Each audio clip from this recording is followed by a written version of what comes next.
Yes guys, good afternoon. तो आपका audit में हार्दिक स्वागत है। मैं हूं हर्षद जाजू। मैं आपको पढ़ाऊंगा एक बहुत ही अनोखा और बहुत ही भारी सब्जेक्ट। वो है कौन सा? Audit, right? सो ऑडिट क्या है, कैसा है, किस तरीके से पढ़ना चाहिए, ये सब कुछ अपन समझेंगे, देखेंगे, जानेंगे, ठीक है? बट पहले कुछ अपन क्लास के बारे में कुछ अपन चर्चा करते हैं कि कैसे हुआ, क्या होगा, एकदम शॉर्ट में। उसके बाद पढ़ाते पढ़ाते बहुत सारा कुछ ज्ञान दूंगा। बट एक सिंपल चीज है, कुछ मैं आपसे कम्युनिकेट करना चाहता हूं, पहले वो मैं आपको समझा देता हूं। पहली चीज तो, जो ये एकदम बहुत भारी सब्जेक्ट है, इस सब्जेक्ट का नाम कौन सा है दोस्तों? ऑडिट। सो पहली चीज हम लोग अपने दिमाग में इसे डाल देते हैं कि this subject is of how many marks? A complete 100 marks वाला सब्जेक्ट है। सो ध्यान में रखना, जितनी इज्जत हम लोग बाकी सब्जेक्ट्स को देते हैं, उतनी ही सब्जेक्ट इस सब्जेक्ट को भी हमें इज्जत देनी होगी, because it's a complete 100 marks subject. So try to understand that. Because हम लोग बहुत मेहनत करेंगे इस सब्जेक्ट के लिए, इस सब्जेक्ट को बनाने के लिए। अब इस सब्जेक्ट में अपने को क्या क्या करना है, कितना कितना पढ़ना है, कैसे कैसे पढ़ना है, let's try to understand. 100 marks is divided into 3 parts here. एक तो अपन पहले जो अपने मेन चैप्टर्स है, जो आपको इसके लिए मिलेगा, आपका वॉल्यूम 1, ठीक है? तो ये अपन पढ़ेंगे। साथ ही साथ आपको ऑडिट में कुछ स्टैंडर्ड्स ऑन ऑडिटिंग पढ़ने पड़ते हैं। क्या पढ़ना पड़ता है? स्टैंडर्ड्स। सो हम लोग जो स्टैंडर्ड्स है, ये आपको मिलेंगे कौन से एडिशन में? वॉल्यूम 2 में। प्लस जैसे जैसे अपने चैप्टर्स खत्म होते जाएंगे, वैसे वैसे हम लोग क्लास में क्या सॉल्व करेंगे? Practice manual. मतलब आप पहले ये समझ लेना कि जब हर्षद जाजू आपको पढ़ाएगा, सो आपकी ये सारी चीजें आने वाले 30-35 दिनों में आपकी पूरी पूरी क्लास में खत्म हो जाएगी, ठीक है ना? मतलब दैट इज फॉर श्योर, ठीक है? सो ये ऑडिट क्या है, कैसे पढ़ना चाहिए, किस तरीके से, ये डायरेक्ट क्यों ना पढ़ के ही अपन शुरू कर लेते हैं इसको, ठीक है ना? Let's immediately start with the learning process of it, understanding process of it. फिर आपको at the end of the day समझ में आ जाएगी, हाँ दिस इज ऑडिट, ठीक है? चलो, are you guys ready? Are you guys ready? सुनाई नहीं आ पा रहा? Are you guys ready? Yes, awesome. चलो, तो लेट्स ट्राई टू अंडरस्टैंड एक बहुत ही अनोखा और बहुत ही भारी सब्जेक्ट। बहुत भारी पढ़ने वाले अपन आज, ठीक है ना? तो कॉन्सेंट्रेट करिएगा। अब जो हम लोग ऑडिट की बात कर रहे हैं, एक सिंपल एग्जाम्पल की बात करते हैं, एक घरगुती एग्जाम्पल लेते हैं। कौन सा एग्जाम्पल? घरगुती एग्जाम्पल लेते हैं, देखते हैं, समझते हैं कि क्या है यहां पे, है ना? Let's try to understand. दोस्तों, यहां पे हो आप, ठीक है? यहां पे हो आप जिंदगी के मजे कर रहे थे, ठीक है ना? मस्त घर में रिलैक्स कर रहे थे, आराम कर रहे थे।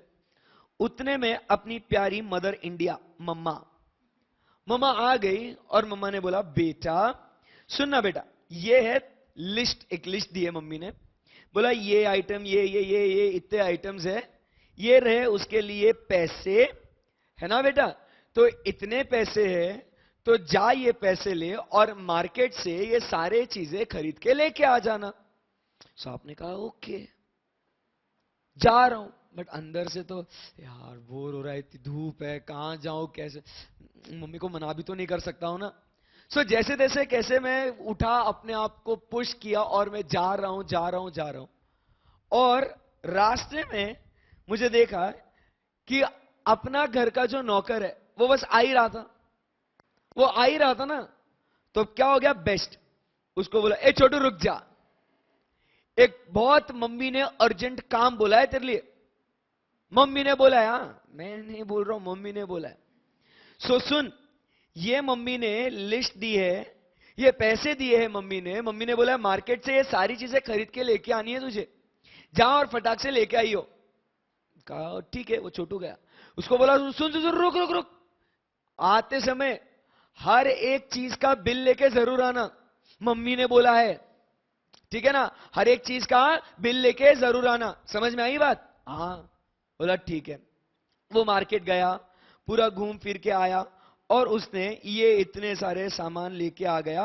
वो आपको उसने हर एक के बिल्स उसने आपको दे दिए, ठीक है? हर एक का बिल दे दिया और बचा हुआ जो कैश का बैलेंस था वो भी आपको लाके दे दिया। बोला सर ये लीजिए।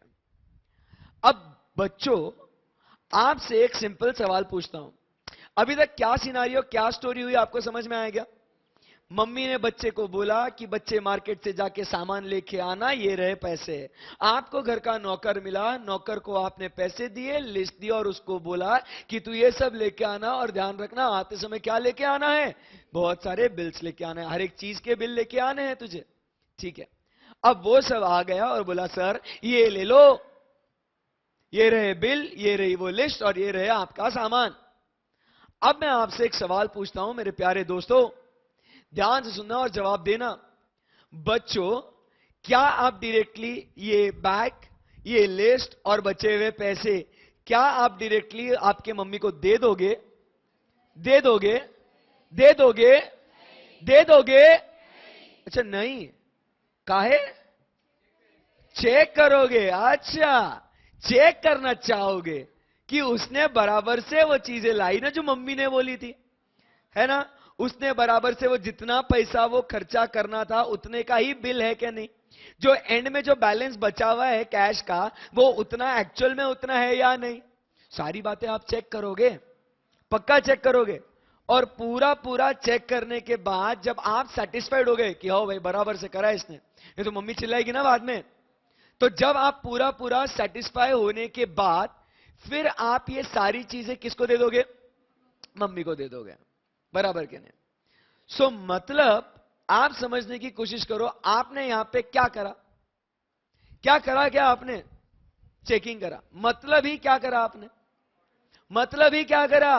That's it, simple. What you did was nothing but a simple exercise, जिसे अपन कहते हैं किया क्या आपने? ऑडिट। समझा नहीं समझा? इतना सिंपल है। अब ध्यान से सुनिएगा। अब इसको अपन क्या करते हैं, इसको अपन थोड़ा है ना प्रोजेक्ट करते हैं, घर से बाहर निकल के कॉर्पोरेट वर्ल्ड में आते हैं अपन। इस एग्जाम्पल को अभी अपन क्या करते हैं, थोड़ा और एलैबोरेट करते हैं। अब समझने की कोशिश करिएगा, ध्यान से सुनना। जो ये मैनेजमेंट है, सॉरी जो ये नौकर है, इससे अपन क्या कहेंगे? इस नौकर को अपन कहेंगे क्या दोस्तों? मैनेजमेंट। क्या कहना होगा इसे अपन को? मैनेजमेंट। सो ये जो नौकर है इसे अपन कहेंगे मैनेजमेंट। ये जो मम्मा है, मम्मा, इसे अपन कहेंगे यूजर, या अपन कहेंगे मम्मी को ओनर, मालिक। पैसे किसके थे? अरे पैसे किसके थे? मम्मी के। मम्मी के पैसे थे सर। अब ध्यान से सुनना, मैनेजमेंट ने बनाए ये फाइनेंशियल स्टेटमेंट्स, बराबर के नहीं? बनाने बोले किसने थे? यूजर्स ने, या तो मालिक ने, बराबर के नहीं? अब मुझे बताओ, आप डायरेक्टली जो मैनेजमेंट ने बनाए हुए स्टेटमेंट्स, क्या आप डायरेक्टली ओनर्स को, यूजर्स को दोगे क्या? नहीं, सच्ची सच्ची बोलना, दोगे क्या? नहीं। मतलब फिर आप यहां पे, आपका आगमन होता है और आप यहां पे क्या करते हो? आपने क्या कहा? आप करोगे इसकी चेकिंग। मतलब आप कौन बन गए यहां पे? ऑडिटर। तो आपने यहां पे, कोई भी मुझे बता सकता है कि आपने यहां पे चेकिंग क्यों करा होगा? क्यों करा होगा आपने चेकिंग? कि जो भी मैनेजमेंट ने किया हुआ है क्या वो सब सही है या नहीं, ताकि यूजर्स उसके ऊपर भरोसा रख के अपना कोई डिसीजन ले सके। सही है कि नहीं? सो आप यहां पे ऑडिटर बनते हो और आप पूरा चेकिंग करने के बाद आप यूजर को रिपोर्ट करते हो। करेक्ट है कि नहीं? So this is the simple exercise of what we call it as the audit. Easy, right? आसान एकदम कॉन्सेप्ट, परफेक्ट। आगे बढ़ सकता हूं यहां से? पक्का पक्का? यस। अब ध्यान से सुनिएगा दोस्तों, अगर इतनी चीज आपको समझ में आ गई होंगी कि this is what is audit, अब अपन और कुछ एक्टिविटी करते हैं, ठीक है? अब यहां पे जब मैं कहता हूं audit, this is audit, so audit मतलब एक शब्द अपन ने यहां पे देखा, अपन ने जाना, समझा, पहचाना कि audit is nothing but what? Checking. Audit मतलब क्या है दोस्तों? चेकिंग। क्या आप मुझे इससे मिलते जुलते समान शब्द, सिनोनिम्स, क्या आप मुझे बता सकते हो कि इससे सिमिलर वर्ड्स कौन से होंगे ऑडिट से जुड़े हुए? बोल सकते हो आप लोग? हाँ, चलो चलो बोलो एकदम अच्छे से। ऑडिट मतलब क्या कहेंगे इसको? एनालाइसिस या एनालिसिस। उसके बाद हाँ, वेरिफिकेशन। ओ वाओ, कितने होशियार बच्चे मेरे। वेरिफिकेशन। उसके बाद स्क्रूटिनी। क्या बोल दिया है आपने? स्क्रूटिनी। उसके बाद वाउचिंग। नहीं, बाद में समझाऊंगा वाउचिंग क्यों नहीं। टेस्टिंग। अरे क्या बोला है चोरी? टेस्टिंग। उसके बाद और अरे भारी, एक नंबर एग्जामिनेशन। और मुझे और चाहिए, बोलो। Checking, examination, testing, scrutiny, verification, analysis. Come on come on sir, आप भी तो कुछ बोलो, कब से हम ही बोल रहे। बोलू क्या मैं? चलो मैं बोलता हूं ऑब्जर्वेशन। ठीक है, और कुछ नहीं बोलो, आपको बोलना होगा। Come on come on. Tracing, चलो लिख देते हैं ट्रेसिंग। और कुछ, और कुछ बोलो। बोलो, क्या मैं इवैल्यूएशन सुन रहा हूं? बोलो, है क्या? आ सकता है क्या इवैल्यूएशन?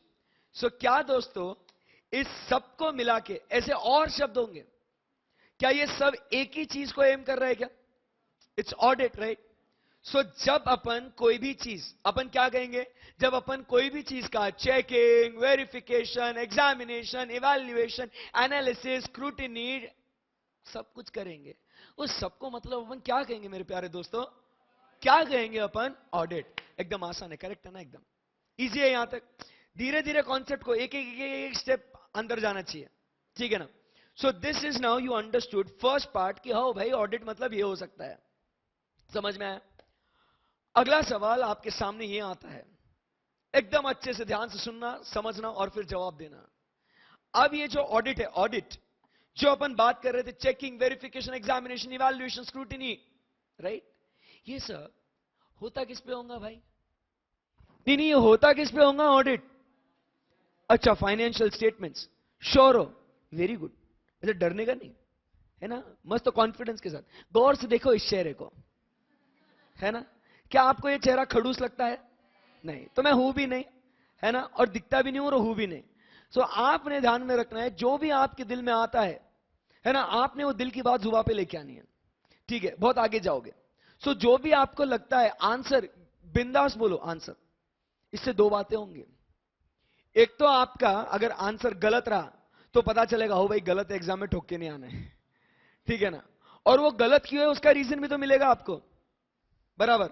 और अगर सही है तो ऑटोमेटिकली कॉन्फिडेंस बढ़ेगा ना कि आप सही डायरेक्शन में सोच रहे हो। अभी सोच रहे हो तो आने वाले 100 साल बाद भी यही सोचोगे ना, बराबर के नहीं? So you have to make sure कि क्लास में जब भी मैं कोई सवाल पूछूं, इंस्टेंटली जवाब आना चाहिए, बराबर? सही गलत आपको उसकी परवाह नहीं करनी है। क्लियर है ना एकदम? Okay, awesome. सो आप बताना, चेकिंग, इवैल्यूएशन, एनालिसिस, ट्रेसिंग, ये सब क्या है? ऑडिट। किस पे करना है अपने को? कॉन्फिडेंस के साथ किस पे करना है अपने को? Very good. So this entire audit will be conducted over financial statements. क्या मैं आपसे एक सवाल पूछ सकता हूं? क्या पूछ लो, है ना? मैं आपसे सवाल यह पूछना चाह रहा हूं, फाइनेंशियल स्टेटमेंट्स में क्या क्या आता होगा? What are the components of financial statements? आपको आता है? आता है? चलो बोल के दिखाओ तो मानता हूं आपको। अच्छा, बैलेंस शीट आता है, बोलो। बैलेंस शीट आता है, उसके बाद क्या क्या क्या? Profit and loss account. अच्छा, होता है ऐसे प्रॉफिट एंड लॉस अकाउंट कि statement of profit and loss होता है? टर्मिनोलॉजी क्या यूज करते हैं, प्रॉफिट एंड लॉस अकाउंट या statement of profit and loss? Statement of profit and loss. Terminologies के ऊपर अच्छे से ध्यान देना। सो क्या कहेंगे अपन? Statement of profit and loss. और क्या आता है? अच्छा, कैश फ्लो, फंड फ्लो। और क्या आता है? Notes to accounts. ओके, क्या बोला भारी एकदम, नोट्स टू अकाउंट्स। और a audit report, does it form part of financial statements? क्या रे, कुछ भी बोलता है। कैसे बोला? Statement of changes in equity. रे याद है क्या, ऐसे कुछ पढ़ा था अपन ने, है ना? अब तो एडवांस अकाउंट्स की क्लास शुरू हो चुकी है, तो ये तो सब बेसिक अकाउंट्स है, ठीक है? Very good. सो बोलो, फाइनेंशियल स्टेटमेंट्स में कौन सी चीजों का समावेश होता है? Number 1 balance sheet, full confidence के साथ। Number 1 balance sheet. Number 2 statement of profit and loss. Number 3 cash flow, fund flow. Number 4 notes to accounts. And number 5 statement of changes in equity. एकदम आसान है, right?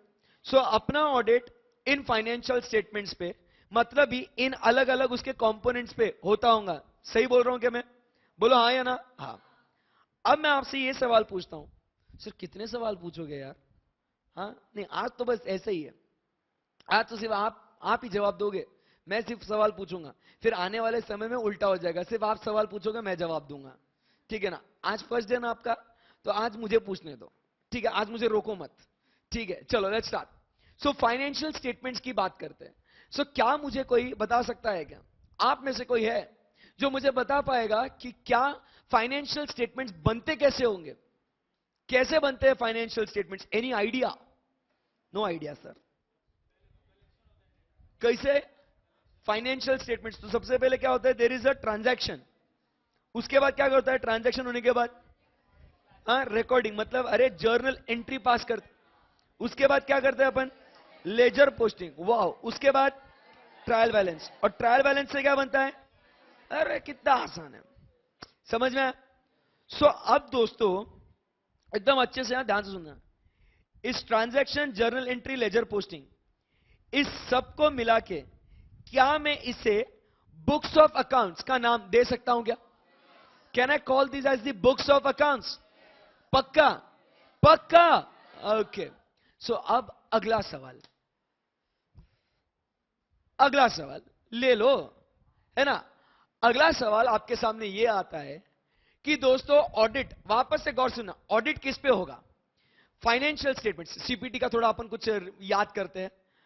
Audit will be conducted on option A financial statements, option B books of accounts, option C both, option D none of the above. अच्छा, both क्या सिर्फ financial statements या सिर्फ books of accounts, या sir दोनों? बोलो, सुना ही नहीं आ रहा है? ऐसा कोई है जो कहता है नहीं सर सिर्फ और सिर्फ फाइनेंशियल स्टेटमेंट्स पे होगा? कोई भी नहीं है सर। कोई है जो कहता है सिर्फ और सिर्फ बुक्स ऑफ अकाउंट्स पे होगा? नहीं सर, ऑडिट तो होगा दोनों पे। बहुत सही जा रहे हो, समझ में आ रहा? ध्यान सुनना, मैं जो आज आपको पढ़ाऊंगा, आज जो अपन चर्चा करेंगे, ये आज पूरा पूरा अपन ने बेसिक्स पढ़ने वाले हैं, कि जिसपे मतलब ये अपना ऑडिट का सिलेबस खड़ा होगा। मैं आज आपका फाउंडेशन इतना स्ट्रांग करूंगा, खुदा कसम, इतना फाउंडेशन स्ट्रांग करूंगा आपका, कि आपके कॉन्सेप्ट्स इतने भारी बिल्ड होंगे कि आपको कोई हिला भी नहीं सकता, कि एग्जाम में कैसा भी आड़ा टेढ़ा क्वेश्चन आने दो, your concepts are strong, no one can stop you. ठीक है ना? सो आप बोलोगे सर ये बेसिक बेसिक बहुत बेसिक है सर। अरे ये सब्जेक्ट आपके लिए नया है ना? आज से पहले जिंदगी में कभी ये सब्जेक्ट पढ़ा भी नहीं, सुना भी नहीं था।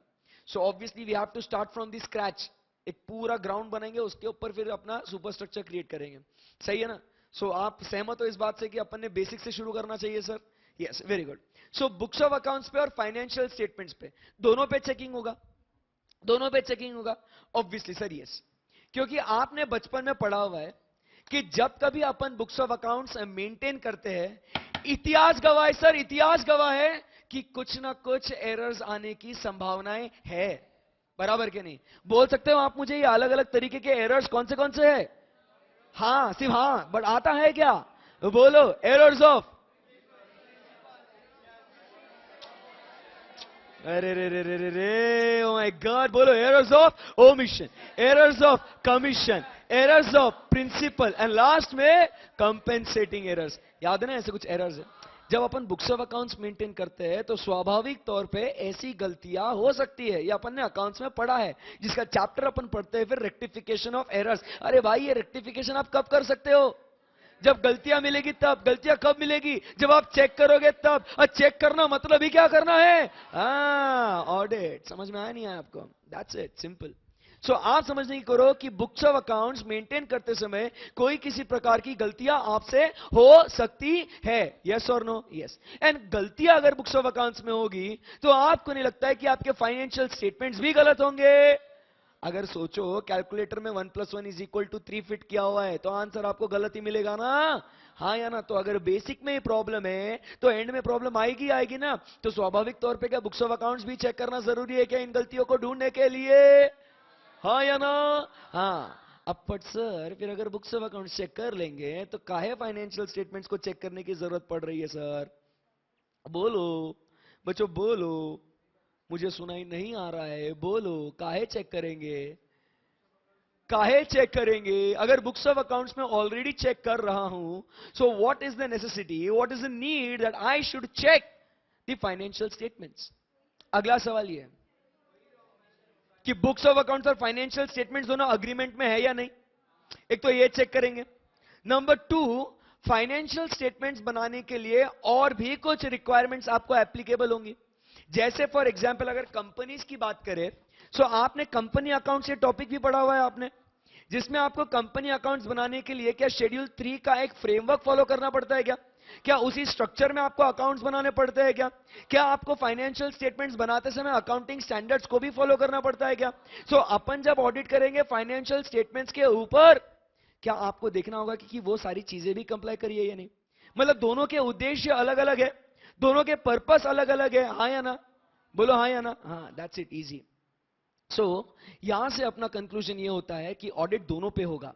ऑडिट ना सिर्फ बुक्स ऑफ अकाउंट्स पे होगा, बल्कि ये और तो और किस पे भी होगा दोस्तों?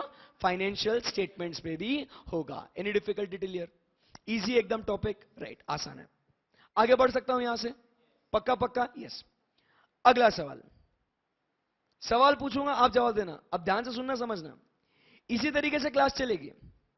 क्वेश्चंस पूछूंगा, बेसिक पे हिंट्स देते रहूंगा, बेसिक क्वेश्चंस पूछते रहूंगा, उससे कॉन्सेप्ट्स को अपन क्या करते रहेंगे? डेवलप करते रहेंगे।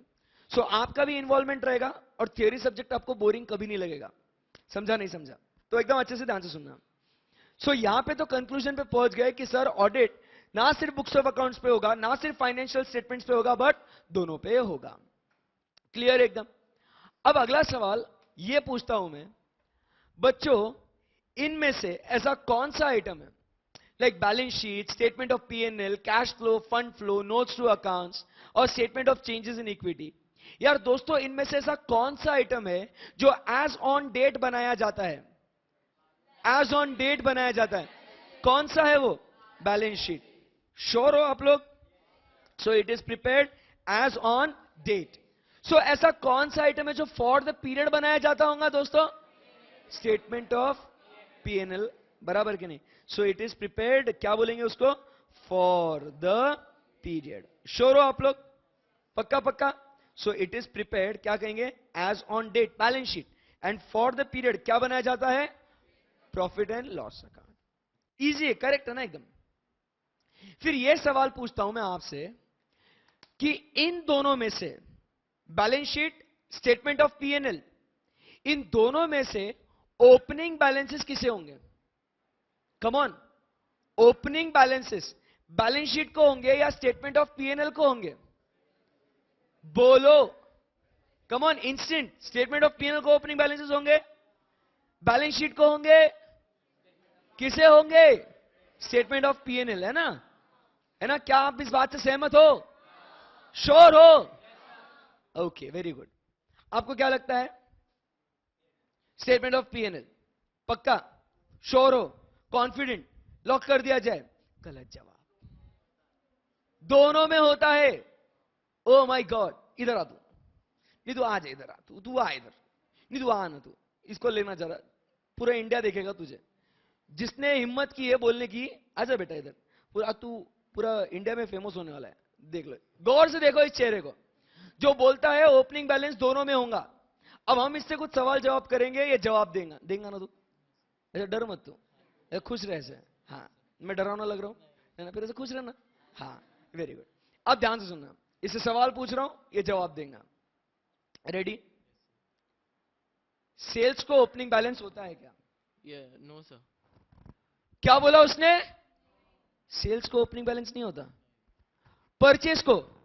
नो। नो बोला वापस। टेलीफोन एक्सपेंसेस को? नो।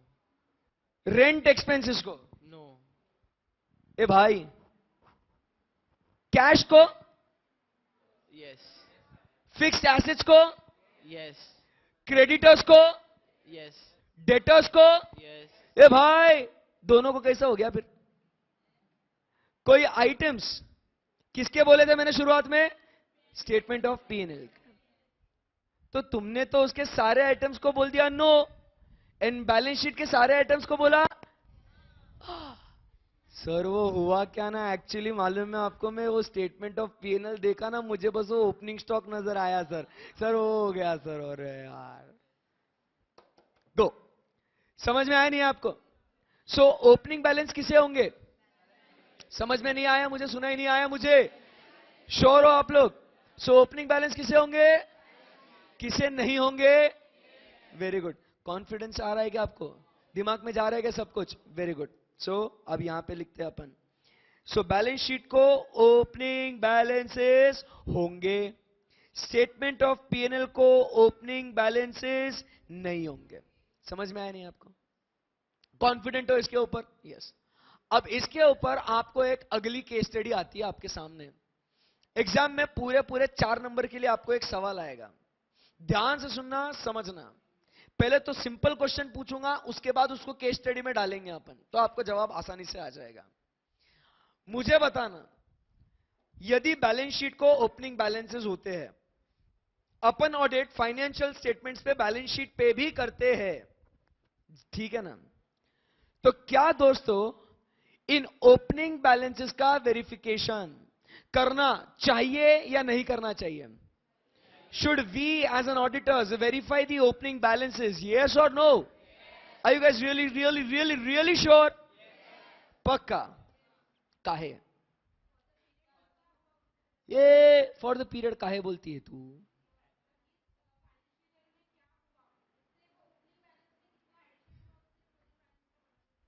क्या हुआ? कुछ भी नहीं समझ में आया, वापस से बोलो। पहले तो मैंने सवाल आपसे ये पूछा, क्वेश्चन ये है कि should opening balances be verified, ये सवाल था। सबने एकदम टशन में कहा यस, ठीक है ना एकदम। सो अब मैंने आपसे सवाल पूछा व्हाई, अब उसके ऊपर आप जवाब दे रहे हो। अब बोलो।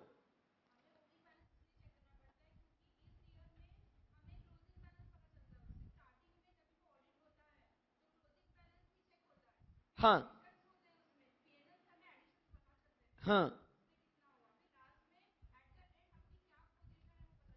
सुनो गौर से दुनिया वालों, है ना? ये है फाइनेंशियल ईयर से 16-17, ठीक है ना? और ये है फाइनेंशियल ईयर 17-18। फाइनेंशियल ईयर 16-17 का जो क्लोजिंग बैलेंस है वही बन जाता है फाइनेंशियल ईयर 17-18 का ओपनिंग बैलेंस, करेक्ट है? सो ये जो फाइनेंशियल ईयर 16-17 का क्लोजिंग है वो फाइनेंशियल ईयर 17-18 का बनता है ओपनिंग। तो क्या जो क्लोजिंग फिगर 16-17 के थे, क्या मैंने वो 17-18 में जो ओपनिंग बनते हैं क्या उनका चेकिंग करना जरूरी है क्या? ये सवाल है।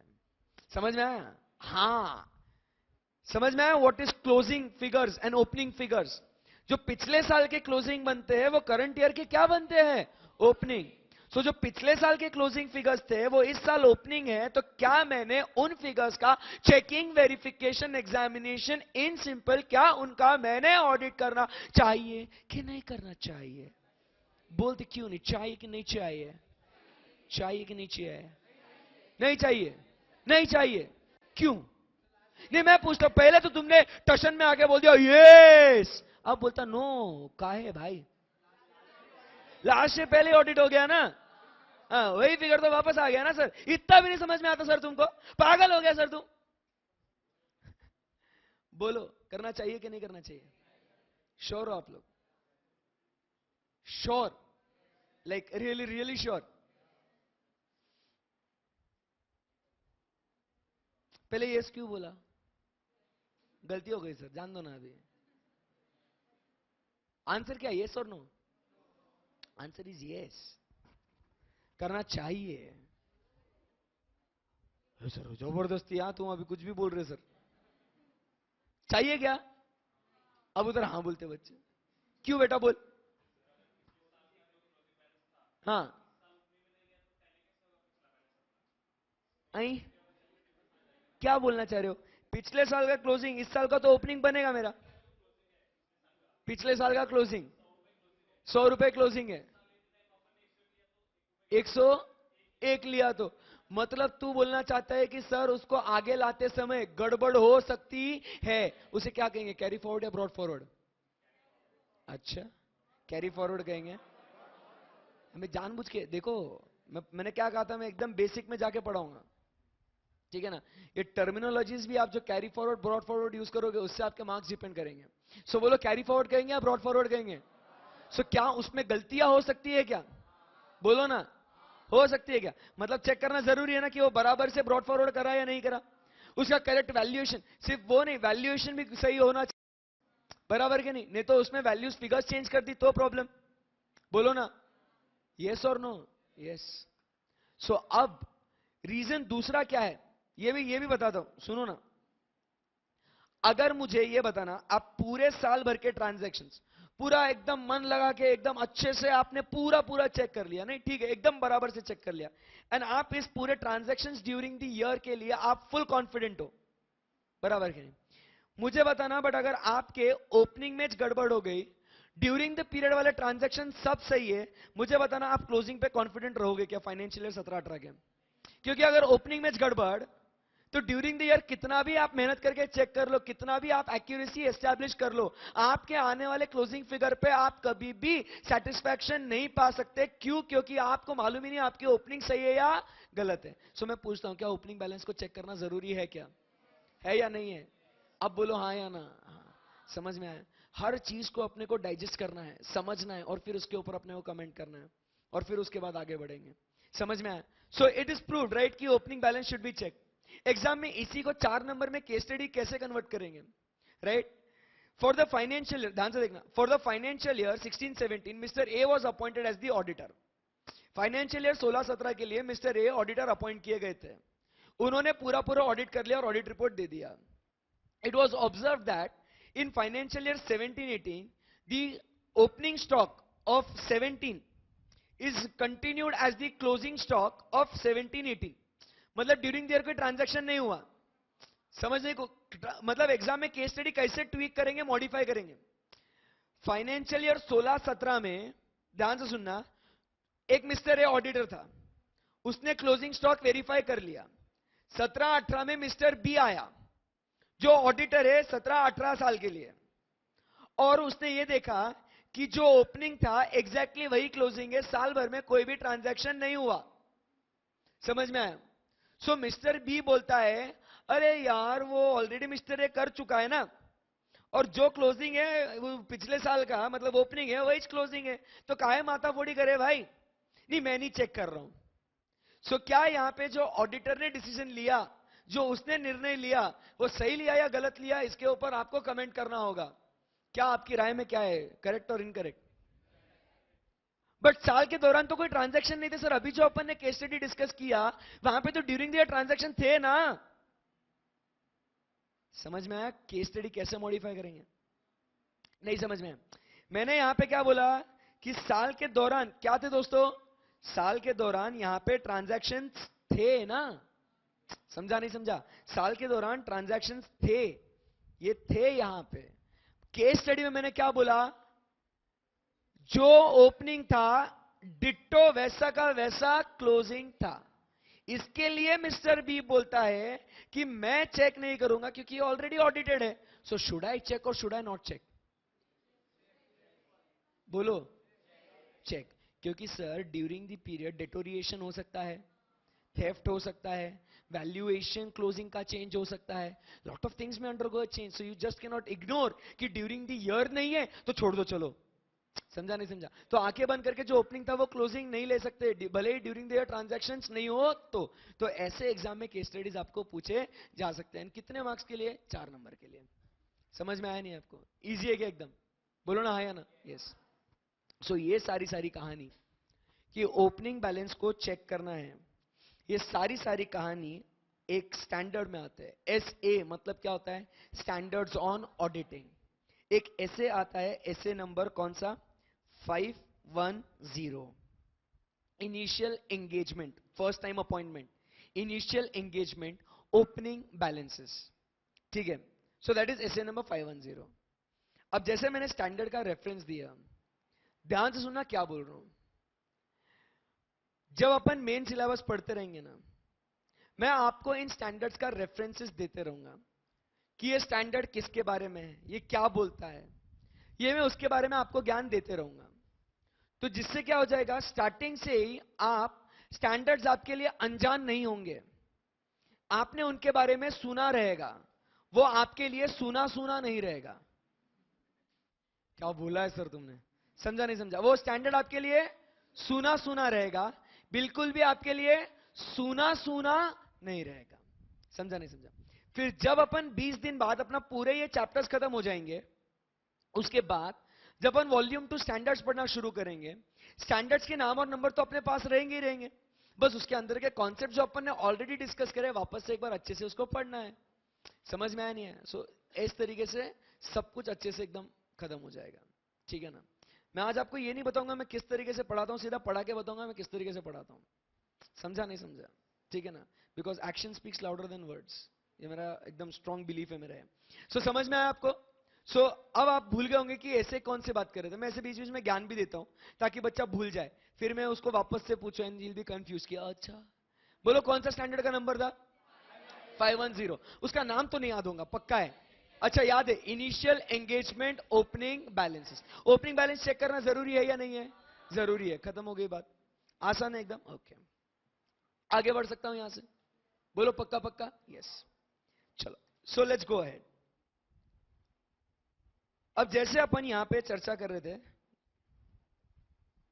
जैसे we were talking about financial statements, it included balance sheet, it included statement of profit and loss, it included cash flow, fund flow, it also included notes, and उसके बाद statement of changes। दोस्तों हमने इनके बारे में सब कुछ चर्चा कर ली, करेक्ट? बट सवाल यह आता है, सर ये बनाते क्यों है यार? अब अगला बेसिक सवाल कि okay everything I agree sir, कि हमने देख लिया कि वो एज ऑन डेट होता है, उसमें ओपनिंग बैलेंस होते नहीं होते, ओपनिंग बैलेंस को चेक करना चाहिए नहीं चाहिए, कैसे बनते हैं, वो सब चीजें मैंने चेक कर ली sir. Sir everything has been verified. Now the question comes to my mind is कि exactly why am I preparing this financial statement? Sir आखिर क्यों? सर आखिर क्यों सर? सर क्यों प्लीज बताओ ना सर। परफॉर्मेंस कैसा है, फाइनेंशियल पोजीशन, बराबर कि नहीं? सो अगर आप कहते हो परफॉर्मेंस, अगर आप कहते हो फाइनेंशियल पोजीशन, सो अगला सवाल मैं आपसे ये पूछता हूं, अरे इनमें से ऐसा कौन सा आइटम है जो मुझे फाइनेंशियल परफॉर्मेंस के बारे में बातचीत करेगा? पीएनएल, बराबर कि नहीं? So I can say that profit and loss account gives me और शोज मी व्हाट बच्चों the end results or my performance. On the other hand, balance sheet will show me what? My financial position. Correct है दोस्तों? It will show me my financial position. Any difficulty till here? Honestly tell me, कोई दिक्कत है आपको? नहीं। फिर sir ये notes to accounts क्यों बनाते हैं? सो नोट्स टू अकाउंट्स हम लोग इसके लिए बनाते हैं so that it gives us the useful information. It gives us the useful information कि मतलब रिलेटेड पार्टीज कौन है तो वो नोट्स में डिस्क्लोजर होगा, शेयर होल्डिंग कौन कितना किसके पास होल्डिंग है वो डिस्क्लोजर होगा, फिर कौन से अलग अलग सेगमेंट्स में आपका, जैसे अगर टाटा की बात करें, so Tata is into different segments, right? है ना? कौन से सेगमेंट्स है टाटा के?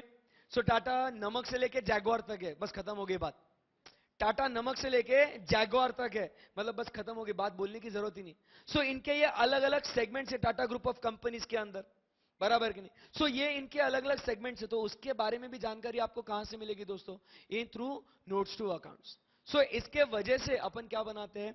ये फाइनेंशियल पोजीशन जानने के लिए, एंड रिजल्ट जानने के लिए, या यूजफुल इंफॉर्मेशन को जानने के लिए। सो इस सब को अपन क्या कहते हैं दोस्तों?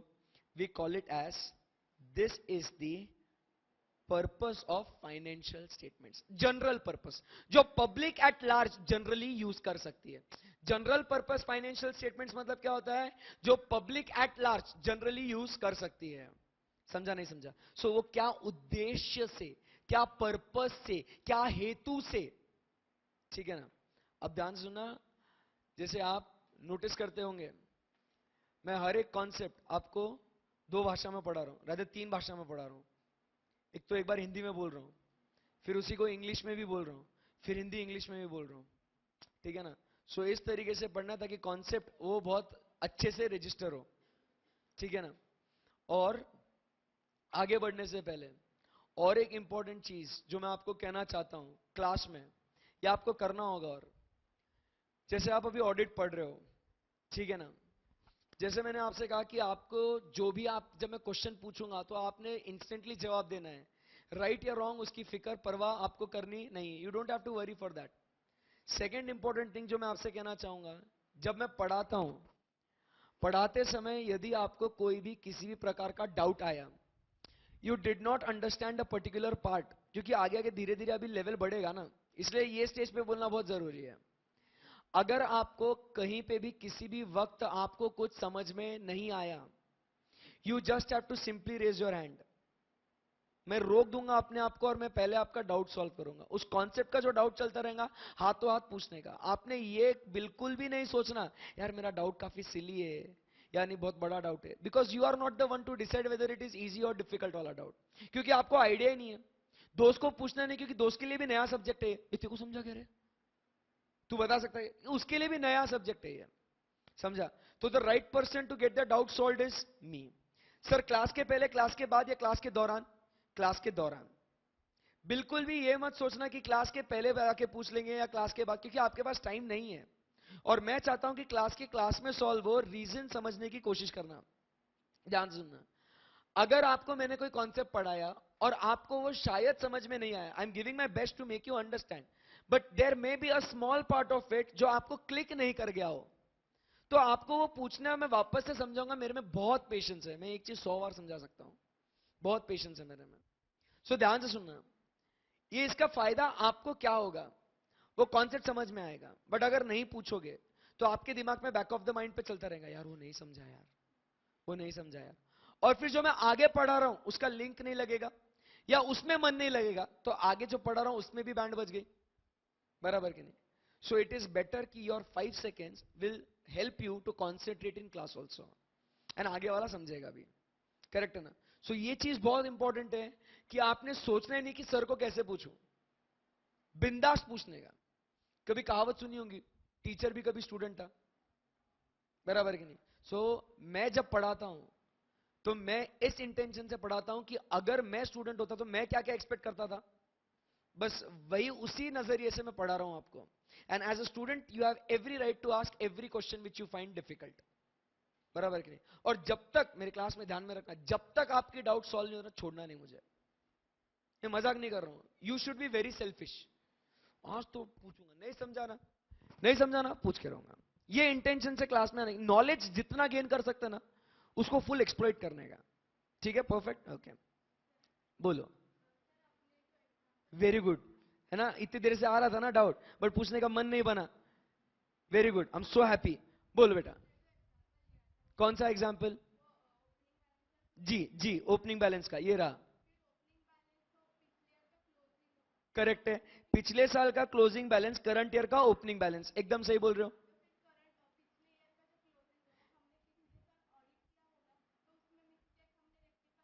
हो बेटा, मिस्टेक हो सकती है, रेक्टिफाई कर ली।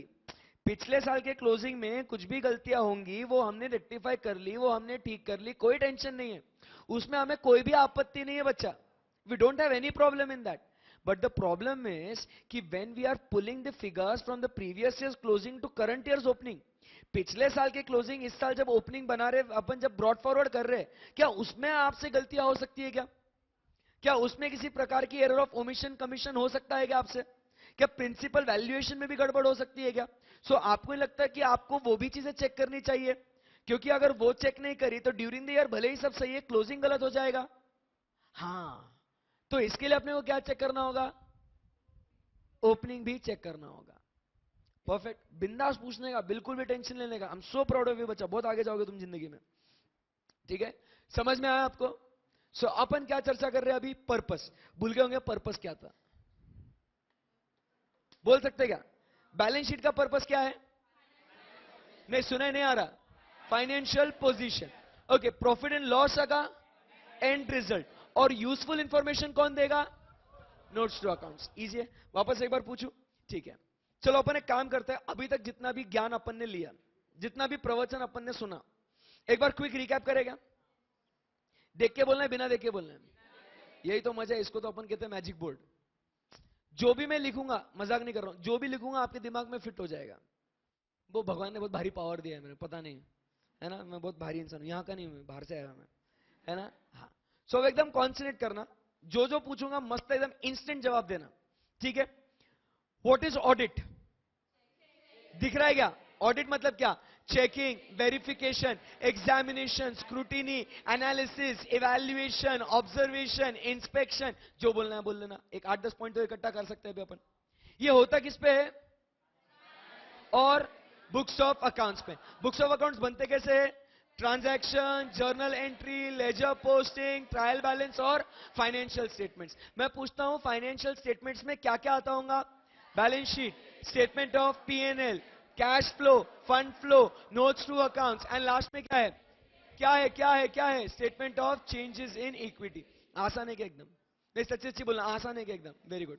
उसके बाद मुझे बताना इन दोनों में से ओपनिंग बैलेंस किसे होंगे और किसे नहीं होंगे? ओपनिंग बैलेंस चेक करना चाहिए क्या? कौन सा स्टैंडर्ड कहता है? कौन सा स्टैंडर्ड कहता है? उसका नाम क्या है? Initial engagement opening balances.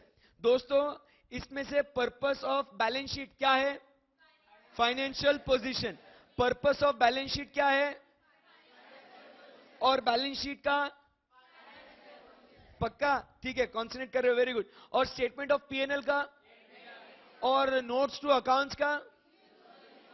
ये क्वेश्चन क्या था? हाँ, नहीं तो पता चले आंसर याद है, क्वेश्चन ही मालूम नहीं। ठीक है ना? इजी है यहां तक, बॉडी में गया। So try to understand. जब तक आपको कॉन्सेप्ट आपका पक्का नहीं होगा ना, जिंदगी में कभी कोई चीज याद नहीं होंगी। और मैं पहले आपको कॉन्सेप्ट पढ़ाऊंगा, और जैसे कॉन्सेप्ट पढ़ा है ना, गारंटी मेरी आपके दिमाग में रिटेन होगा ही होगा, क्योंकि कॉन्सेप्ट इज वेरी इंपॉर्टेंट।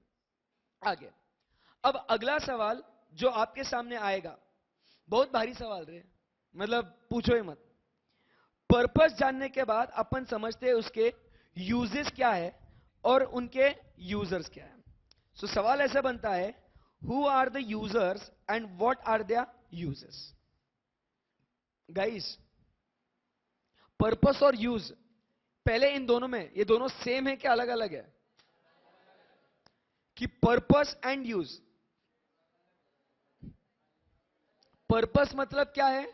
किस उद्देश्य से बना है। यूज मतलब क्या? इसका उपयोग क्या है, ये आया क्यों। अच्छा, अगर आ गया तो इसका इस्तेमाल क्या है। समझ नहीं आया? सो ये क्यों आया? ताकि आपको फाइनेंशियल पोजीशन, आपको एंड रिजल्ट और आपको महत्वपूर्ण जानकारी आपको प्रोवाइड कर सके। बट अब ये इसके लिए बन गया है, तो इसका उपयोग कैसे करेंगे ये अपन चर्चा करेंगे। सो एग्जाम में क्वेश्चन केयरफुली पढ़ना, whether they asked you the purpose of general purpose financial statement, या आपको उनके यूजेस और उनके यूजर्स के बारे में चर्चा किया। क्लियर है ना? मतलब कहीं कंफ्यूजन नहीं हो सकता ना? Very good. आपके कन्वीनियंस के लिए हम इसको दो हिस्सों में डिवाइड करते हैं, यूजर्स को। कितने हिस्सों में? दो। एक कहते हैं अपन इनसाइडर्स, और दूसरे अपन कहते हैं आउटसाइडर्स। ठीक है ना? क्या आप मुझे बता सकते हो कि अंदर वाले लोग कौन कौन होंगे? बोल सकते हैं आप लोग? बोलो अच्छे से एकदम। कौन होगा? मैनेजमेंट। अच्छा, फिर कौन होगा? अच्छा, एम्प्लॉइज। ओके। उसके बाद कौन होगा? शेयर होल्डर्स और डायरेक्टर्स। मैनेजमेंट कौन है फिर? और कोई? बस इतना ही? सो ये तीन लोग है इनसाइडर्स, जो ऑर्गेनाइजेशन के अंदर क्या क्रिएट कर रहे हैं? Mess. They have created mess inside the organisation. कौन से तीन लोग हैं who have created mess inside the organisation? और वो तीन लोग हैं, क्या एनर्जी है आप में, राइट? जरा बोलो, और थोड़ी एनर्जी लगाओ, आप कर सकते हो। बोलो, कौन से तीन लोग हैं इनसाइड द ऑर्गेनाइजेशन? नहीं नहीं, सुना ही नहीं आया। कौन से तीन लोग हैं? ये कौन है? जो यूजर्स है फाइनेंशियल स्टेटमेंट के and are inside the organisation. Okay, outsiders में बता सकते हैं क्या?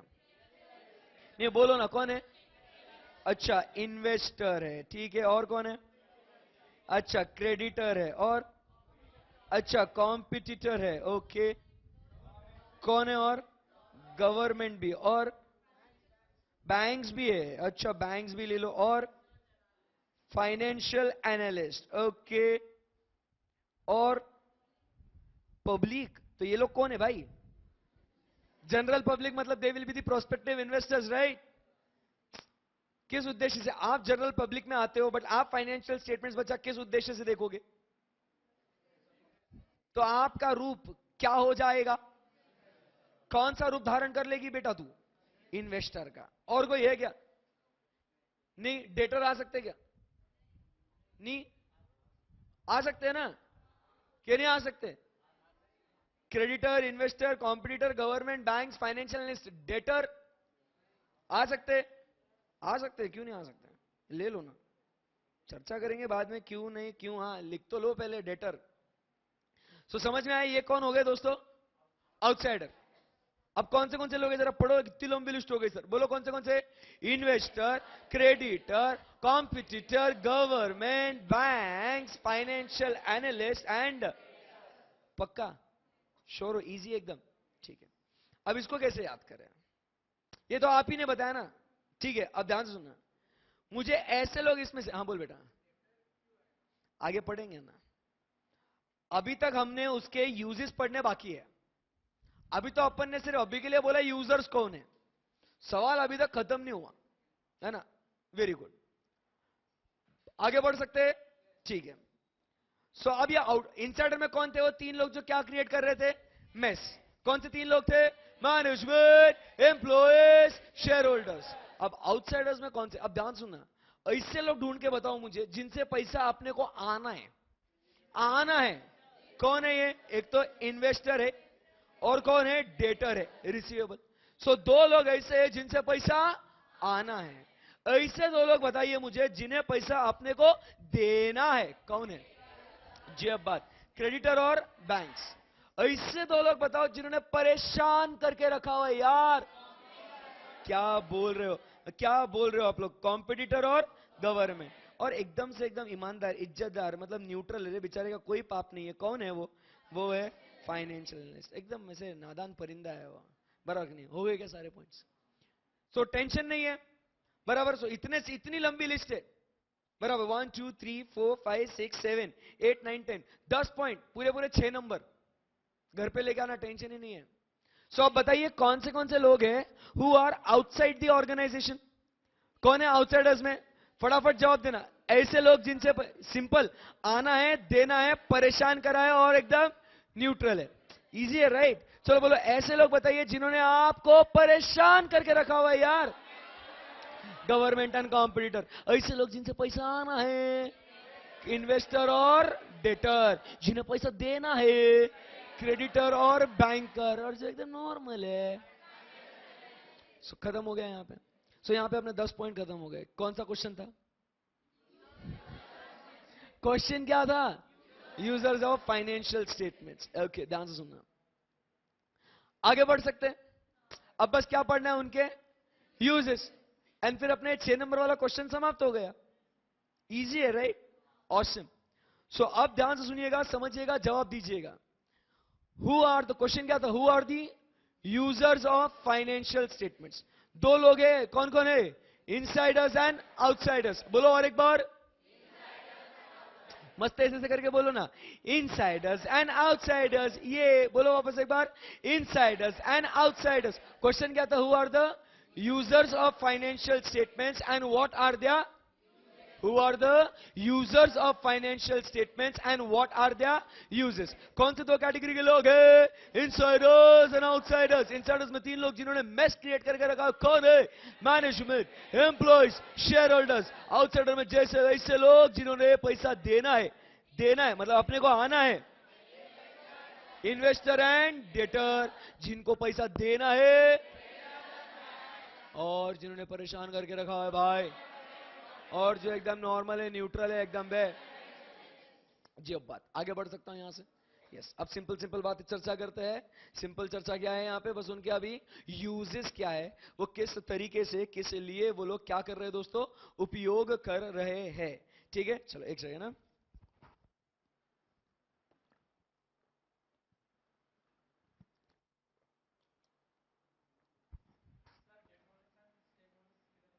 क्या बेटा? डेट होल्डर्स मतलब डिबेंचर होल्डर्स, इन्वेस्टर्स में आएंगे। स्टेक होल्डर्स मतलब कौन कौन आते हैं? स्टेक होल्डर्स का मतलब क्या होता है कि जो भी व्यक्ति ऑर्गेनाइजेशन से जुड़ा हुआ है, मतलब चाहे फिर आप वो डेटर बोलो, क्रेडिटर बोलो, बैंकर बोलो, या वो शेयर होल्डर बोलो, ये सारे के सारे कलेक्टिवली कौन बन जाते हैं मेरे दोस्त? Stake holders. करेक्ट है ना? देखो हर एक चीज पूछनी चाहिए, उसकी क्लैरिटी आती है फिर, है ना? देखो अभी अगर ये अंदर ही अंदर रखता तो क्या हो जाता, जिंदगी भर मालूम नहीं पड़ता, फिर एग्जाम में ऐसे स्टेक होल्डर लिख के आते नहीं, पता नहीं चलता कहां डाले इसको। समझा? तो combined all together becomes what? Stake holders, जिनका कंपनी के अंदर स्टेक है, हिस्सा है, चाहे वो आना है देना है। बराबर के नहीं? Perfect, got it. अब देखते हैं मैनेजमेंट, एक एक एक चुन चुन के लेंगे इसको, है ना? रेडी हो आप लोग सब? सो मैनेजमेंट फाइनेंशियल स्टेटमेंट्स का क्या उपयोग करेगी? सो कहते हैं ये लोग क्या करेंगे बच्चों? Strategic decisions. ठीक है ना? आपका एक सब्जेक्ट आप पढ़ते हो, मतलब पढ़ोगे, कौन सा? Strategic management. मतलब जिसमें मैनेजमेंट को अलग अलग तरह तरह के क्या लेने होते हैं बच्चों? डिसीजंस लेने होते हैं। They need to take what? Decisions. They need to take some calls. Correct है ना? सो स्ट्रेटेजिक डिसीजंस कौन लेगा दोस्तों? Management. So they will take certain calls. But ये स्ट्रेटेजिक डिसीजंस कि whether to continue with the business और to stop the business, whether to expand the business और to stop here itself, ये decisions management किस basis पे लेगा? पहले देखना चाहिए भाई अपने पास पैसा है क्या होता है, अपने को नफा हो रहा है क्या, आगे जाना चाहिए क्या, यहीं रोक दे, या जो है उसको भी बंद कर दे। समझा नहीं समझा? सो ये महत्वपूर्ण स्ट्रेटेजिक डिसीजंस कौन लेगा दोस्तों? मैनेजमेंट। बट किसके बेसिस पे लेगा? फाइनेंशियल स्टेटमेंट्स के बेसिस पे। समझ में आया? So management will use the financial statements for taking certain strategic decisions. आगे बढ़ सकता हूं यहां से?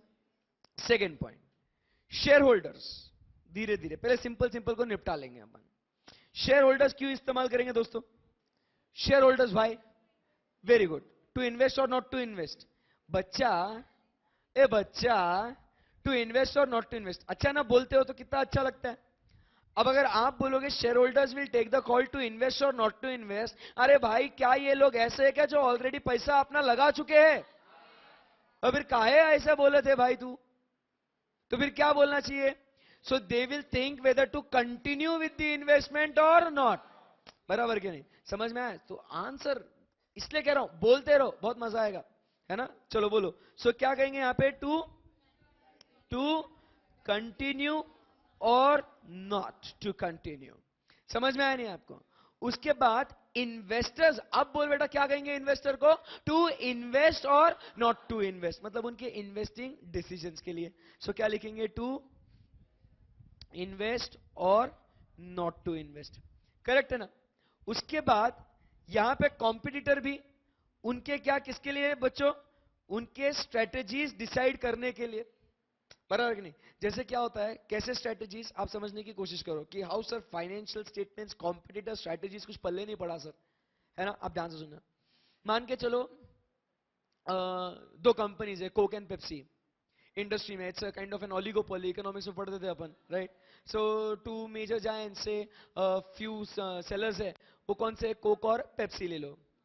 आप सोचिए अगर कोक और पेप्सी, कोक देखता है कि यार इसका मुनाफा ज्यादा हो रहा है, यार ये कैसा हो रहा है, तो फिर वो प्रोडक्शन की कॉस्ट देखता है उसकी, और वो देखता है यार कॉस्ट ऑफ प्रोडक्शन कोक का कम है, पेप्सी का ज्यादा है, तो पेप्सी वाला इज थिंकिंग कि यार I am into the same industry, why there is a variation in the cost, so I need to take some strategies accordingly कि ये लोग क्या करते होंगे, I will change accordingly. Correct है कि नहीं?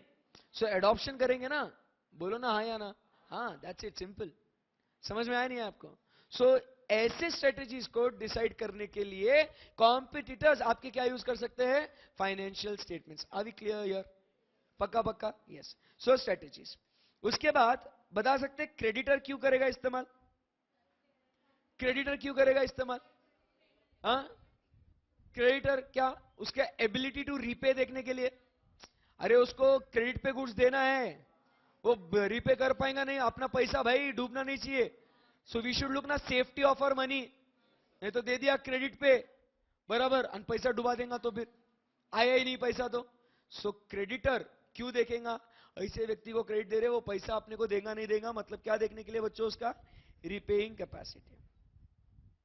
और क्या यही सेम अपन बैंक्स के लिए भी लगा सकते हैं क्या? बैंक्स भी आपके फाइनेंशियल स्टेटमेंट्स की आपकी एबिलिटी टू रीपे, आपकी रीपेइंग कैपेसिटी, यही तो चेक करेगा ना। जैसे आपने कभी देखा होगा, कभी आप लोन के लिए आप पापा मम्मी या कभी कोई या भाई बहन या कोई हायर एजुकेशन के लिए लोन के लिए अप्लाई करता है, सो आपसे वो 3 साल के आपके income tax return, financial statements मंगवाते हैं। ये क्यों मंगवाते हैं? आपकी वो रिपेइंग कैपेसिटी जज कर सके एंड फिर उसके हिसाब से दे एडवांस यू द लोन। समझ में आया नहीं आपको? यस, इजी एकदम। अब उसके बाद हम लोग आते हैं और नेक्स्ट सिंपल वर्जन पे, गवर्नमेंट। गवर्नमेंट काहे यूज करेगा? टैक्सेस। सिर्फ टैक्सेस बोलना नहीं। सो अपन बोलेंगे, उस पे तो आएंगे, तो टैक्सेस नहीं बोलेंगे but to levy taxes. So what is the difference? Taxes मतलब हाँ इतना भरना है, बट लेवी मतलब जितना आपने भरा है वो सही तरीके से भरा है या नहीं भरा। एक एग्जाम्पल आपको याद आ जाएगा, आपके डीटी के दिन याद कराता हूं, है ना। आपने क्या पढ़ा था डीटी में? सो आपने कहा था, ऐसे आपने लिखा था, net profit as per profit and loss, बराबर के नहीं? ऐसे आपने लिखा था। उसमें आपने लेस क्या करा? लेस आपने ऑल दी इनएडमिसिबल आइटम्स करा था कैसे? और उसके बाद ऐड क्या किया था? All the admissible items. और फिर उसके बाद जो आपको मिला, ये आपको क्या मिला आपका? हाँ, टैक्सेबल प्रॉफिट, या आप क्या कहेंगे इसे? Taxable income. सो यहां पे गवर्नमेंट आपके फाइनेंशियल स्टेटमेंट्स इस उद्देश्य से चेक करना चाहते हैं कि बाबा ये जो आइटम्स है ये आपने बराबर से कंप्यूट करे है या नहीं करे। For example, if payment is made in excess of 10,000 in cash on a single day, 48(3) के तहत क्वालिफाई, ये अलाउड है या डिसअलाउड है? डिसअलाउड। अगर आपने किसी एक खर्चे का प्रोविजन करके रखा हुआ है बट वो प्रोविजन आपने एक्चुअली अभी तक पे नहीं करा, सो वो डिसअलाउड है। रिटर्न फाइलिंग तक का समय है 43(b) सेक्शन के अंडर। अगर आपने कोई professional fees, rent, commission, brokerage ये सब दिया है, बट यदि आपको पिछले साल टैक्स ऑडिट एप्लीकेबल था और इस साल आपने उन पेमेंट्स के ऊपर प्रिस्क्राइब लिमिट के ऊपर जाने के बाद भी आपने उसके ऊपर टीडीएस नहीं करा, अलाउड है या डिसअलाउड है? डेप्रिसिएशन, बोलो इनकम टैक्स में कौन सा चलता है? डब्ल्यूडीवी या एसएलएम? डब्ल्यूडीवी। कंपनीज एक्ट में कोई भी लगा लो, बराबर के नहीं? सो आपने अगर एसएलएम पे लगाया है तो वो आपको अलाउड नहीं है। सो आप ऐड करते हो depreciation as per companies act and minus depreciation as per income. करते हो ना ये सब? याद है ना ये? मैं देखो ऑडिट जब पढ़ाऊंगा, ये भी एक ध्यान में रखना, सिर्फ ऑडिट ऑडिट नहीं, जितना भी आज तक पढ़े हो ना आप, सब सब costing, FM, tax, law, accounts, सब कह के लूंगा, ठीक है ना? मजाक नहीं कर रहा हूं, बहुत मजा आएगा आपको पढ़ने के लिए। सो ये सारी चीजें क्या होगा? गवर्नमेंट आके चेक करेगा कि भाई ये सब बराबर से कैलकुलेट कंप्यूट करा गया है या नहीं। समझ में आया? So therefore to levy taxes government will use your financial statements. आगे बढ़ सकता हूं यहां से? आगे, not only to levy taxes, but वो कहता है there are certain socio economic factors. जैसे गवर्नमेंट ग्रांट्स देता है, सब्सिडीज देता है, प्रोटेक्शन देता है, बट भाई क्या वो उस ग्रांट, सब्सिडी, प्रोटेक्शन के काबिल है या नहीं, वो जानने पहचानने के लिए क्या उनके फाइनेंशियल स्टेटमेंट्स देखना अनिवार्य है कि नहीं है? यस। तो क्या देखेंगे? फॉर फॉर सर्टन, बोलो ना बच्चों, सोशियो इकोनॉमिक फैक्टर्स। आसान है एकदम? कोई दिक्कत है आपको यहां पे? नहीं, इजी है, राइट? आगे बढ़ सकता हूं यहां से? यस। अब अपने कौन से हो गए, जरा एक बार नजर घुमा लेते हैं अपन। First we studied management, shareholders, खत्म हो गया। उसके बाद investor, creditor, competitor, government, banks, financial analyst और डेटर्स बचे हुए। फाइनेंशियल एनालिस्ट को क्लोज कर लेते पहले, कर ले क्या? बोलो ना दोस्तों, यस। सो क्या कहता है फाइनेंशियल एनालिस्ट को? फाइनेंशियल एनालिस्ट कहता है to assess the performance of entities business। क्या करना होगा अपने को? क्या करना होगा दोस्तों, बोलो? फाइनेंशियल एनालिस्ट का इस्तेमाल करेगा to assess the financial performance of the entities business. जैसे एक एग्जांपल देता हूं, आपने अगर कभी गलती से टीवी देखा होगा, गलती से ही हो जाएगा ना, क्योंकि आजकल तो समय मिलता नहीं है सर, है ना, तो गलती से कभी आपने टीवी देखा होगा, और उससे गलती से कभी आपने बिजनेस चैनल पे गए होंगे कभी, उससे बड़ी गलती। सो आपने देखा होगा कि एक ऐसा व्यक्ति बैठा हुआ होता है, बराबर कि नहीं, नीचे ऐसे स्क्रिप्ट चलती रहती है, ठीक है ना, उसके ऊपर शेयर्स कैसे चलते रहते हैं, ये शेयर इतना है, ऐसे वो कंटिन्यूस वो टिकर घूमते रहता है वो ऐसे, और फिर ये यहाँ पे आपको दिन भर कुछ ना कुछ तो ज्ञान बांटते रहता है ये, और फिर वो बोलता है आपको whether you should buy, whether you should sell और यू शुड होल्ड। मतलब बेसिकली ये व्यक्ति आपको क्या दे रहा है, कुछ ना अलग अलग क्या दे रहा है, आपको टिप्स दे रहा है। सो ये किस कंपनी के शेयर्स आपने खरीदने चाहिए, बेचने चाहिए, होल्ड करने चाहिए, ये ऐसा ज्ञान आपको दे रहा है। बेसिकली ये क्यों दे पा रहा है, क्योंकि वो उन कंपनीज के फाइनेंशियल स्टेटमेंट्स को एनालिसिस करके बैठा हुआ है और फिर वो आपको ज्ञान दे रहा है यहाँ पे। सो इन्हें अपन क्या कहते हैं, ये कौन लोग हैं, फाइनेंशियल एनालिस्ट। इजी है, सिंपल एकदम, कोई दिक्कत है आपको यहाँ पे, नो। सो ये हो गए अलग तरह के। अब बचते हैं कौन, डेटर्स और एम्प्लॉयज। एम्प्लॉयज के बारे में कोई बता सकता है मुझे? अब ये दो जो है, डेटर और एम्प्लॉयज, आप बताओगे, मैंने सब बता दिया, अभी मुझे नहीं आता। बोनस डिक्लेयर करने के लिए, अच्छा अच्छा, ठीक है, ले ले बोनस।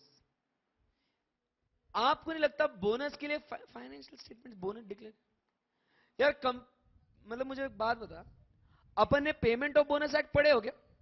हाँ, तो आप कहाँ आएंगे, अभी अपन लॉ में है ना, मैं चाहता था कि आप ये शब्द बोलो। पढ़ा था क्या अपन ने पेमेंट ऑफ बोनस एक्ट? और उसमें कुछ पढ़ा था कैसे, फैक्ट्री एक्ट्री, कुछ नंबर ऑफ वर्कर्स वगैरह कुछ बोला था क्या, वंस एप्लीकेबल ऑलवेज एप्लीकेबल, हाँ कुछ ऐसा चर्चा हुई थी क्या? हाँ, और उसमें फिर ये भी पढ़ा था कि मिनिमम 8.33, मतलब 1/12। फिर ये भी पढ़ा था कि मैक्सिमम 20%। हाँ, अब फिर काहे फाइनेंशियल स्टेटमेंट्स की जरूरत है भाई? ए!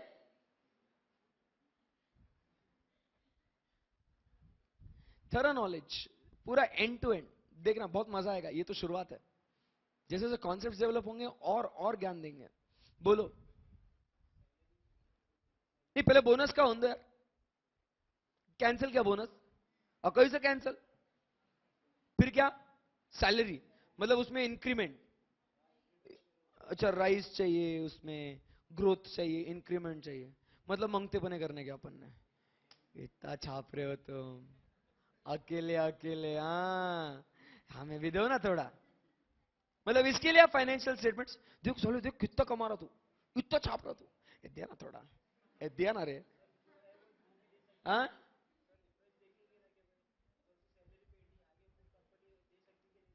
सैलरी पेड, सैलरी कंपनी पे कर सकती है नहीं कर सकती, तो उसके लिए फाइनेंशियल परफॉर्मेंस देखेंगे जबरदस्ती। और तुझे मिल रहा तेरा महीने का 50-60 हजार रुपए, तुझे काय को लोड लेना है? कल को डूब गए तो तुमको क्या मालूम?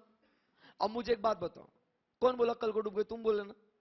कौन बोला, कोई तो बोला ना, बोलो मुझे, उसके ऊपर कुछ तो बहुत भारी ज्ञान देना है, बोलो कोई तो बोला। अरे ऐसे डरो मत मुझसे, हाँ ऐसे बोलो ना, ऐसे डेंजर लग रहा क्या मैं, जो है वो बोलना है आपको। कल को डूब गए तो, है ना, कल की चिंता क्यों करते हो? आप मुझे समझाओ, अपन जो फाइनेंशियल स्टेटमेंट्स बनते हैं वो फ्यूचरिस्टिक होते हैं या हिस्टोरिकल होते हैं? अरे जो हो गया वो हो गया पीछे, आप उसके ऊपर से आने वाले समय का अनुमान कैसे लगा सकते हो? जो हो गया दैट हैज हैपेंड, क्या मुझे बताइए, फाइनेंशियल स्टेटमेंट्स क्या आपको किसी प्रकार की गारंटी, श्योरिटी देते हैं क्या कि आने वाले समय में अरे इतना प्रॉफिट तो कम से कम करेंगे अपन? देन सही बोल रहा हूं ना, it's we call it also historical financial statements, because ये हुआ है जो भी हुआ है, it is happened in the past. Accounts में टर्मिनोलॉजी यूज करी होंगी ना, हिस्टोरिकल, अकाउंटिंग स्टैंडर्ड्स पढ़ते समय, हिस्टोरिकल फाइनेंशियल स्टेटमेंट्स। सो ये जो भी है जो हुआ है पीछे के समय में, आने वाले इसमें, future is very uncertain, who knows it better than a CA student? अपना फ्यूचर बहुत अनसर्टन, करेक्ट है ना? हाँ फिर, हाँ बोलिए। ईसॉप, अरे ईसॉप काय को देते अपन? काय को देते? बिकॉज एक एम्प्लॉय को, मेरे को आता है ना अकाउंट्स भी, हाँ, क्यों देते हैं अपन? बिकॉज उसे एक सेंस ऑफ ओनरशिप, एंड उसका कंसिडरेशन क्या होता है? टेक्निकल नो हाउ, बराबर, उसका पेटेंट। फिर काय को फाइनेंशियल स्टेटमेंट्स की जरूरत है भाई?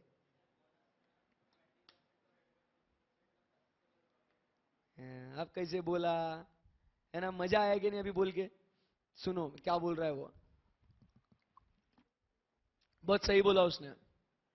अरे मैंने भले ही आपको बोल दिया 8.33 इन 20%, बट ये किसका निकालते हो? ये भी तो पढ़ा होगा ना लॉ में, एलोकेबल सरप्लस। नलायक, पढ़ा था ना ये एलोकेबल सरप्लस। अरे भाई एलोकेबल सरप्लस निकालने के लिए क्या आपको चाहिए ना? चाहिए ना? फिर ये नहीं बोल सकते तुम मित्तू सा।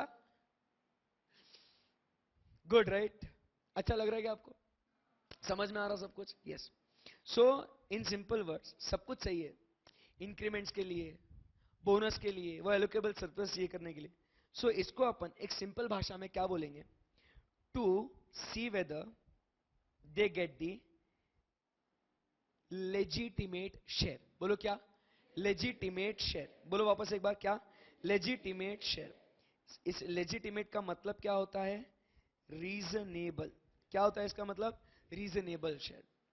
क्योंकि देखो, कोई भी कंपनी के employees are the most important unaccounted human asset है। अगर कंपनी के अंदर उसके एम्प्लॉयज नहीं तो वो कंपनी कुछ भी नहीं, बराबर कि नहीं? लोग ही सब कुछ है, एम्प्लॉयज ही सब कुछ है। सो उनका उसके ऊपर हक बनता है कि they demand a reasonable share, क्योंकि वो तो उसके लिए मेहनत कर रहे हैं ना। So they will demand what? A reasonable और a legitimate share in a difficult detail here. बोलो ना दोस्तों, no no problem, no worries at all. Yes. So सब कुछ डेटर को छोड़ के बाकी सब हो गया। अब डेटर बाकी है सर, कुछ करो उसका। मैनेजमेंट स्ट्रेटेजिक, एक बार थोड़ा रिकैप कर लेते हैं, फिर डेटर्स पे आते हैं, शांति से चर्चा करेंगे डेटर्स के ऊपर। बताइएगा, मैनेजमेंट किसके लिए? Strategic decision. एम्प्लॉयज किसके लिए? Legitimate share. भारी भारी वर्ड्स बोलने होंगे। लेजिटिमेट शेयर सबने बोलना होगा, ऐसे मौन मत धारिए, है ना? ध्यान से सुनना, जो जितना बोलेगा वो उतना अच्छे नंबरों से पास होगा, है ना? आपस में बोलना नहीं है, आंसर बोलना है, ठीक है? सो क्या कहता है? Legitimate share. उसके बाद अपन बात करते हैं शेयर होल्डर, टू कंटिन्यू और not to continue with the investments. उसके बाद आते हैं आपके इन्वेस्टर, टू इन्वेस्ट और नॉट टू इन्वेस्ट। फिर आते हैं कौन? Creditor, to repay. Banker, same. उसके बाद competitor, strategies, government, levy taxes and socio economic factors. Financial analyst क्या कहता है? To the performance of the business. एकदम आसान है। एंड उसके बाद कौन बच गया अभी? डेटर। अब ध्यान से सुनना, डेटर क्यों इस्तेमाल करेंगे आप? डेटर मतलब ऐसा व्यक्ति जिससे अपने कुछ पैसे आने हैं और वो अपने फाइनेंशियल स्टेटमेंट देखेंगे। वाह रे वाह! और एक चीज समझ सकते थे, अपने को उससे पैसा आना है तो अपन उसके देखेंगे, बट उसको मुझे पैसे नहीं तो वो मेरे फाइनेंशियल स्टेटमेंट देख रहा है। अरे कुछ तो गलत हो रहा है। नहीं, ऐसे व्यक्ति से, अब देखना, ये जो मैंने डेटर को इतना अलग से उसको होल्ड पे क्यों रखा है, समझने की कोशिश करना। ये जो डेटर है, ये इंस्टीट्यूट के बुक में नहीं दिया है, डेटर नहीं है। बट क्या होता है कि अगर एग्जाम में पूछ लिया तो पंगे हो जाएंगे यार। आ गया, debtor is user of financial statements, how I elaborate explain. फिर अपन ये तो नहीं बोल सकते आउट ऑफ सिलेबस, कुछ तो लिख के आना पड़ेगा। तो कुछ तो से अच्छा लॉजिकली जो सही है वो लिख के आता है। आपको हर एक चीज का जवाब मिलेगा मेरी क्लास में। बोलो डेटर, पहले आप सोच लो तो सही, फिर अपन चर्चा करते हैं। फिर मैं तो हुई यहां, बोलिए।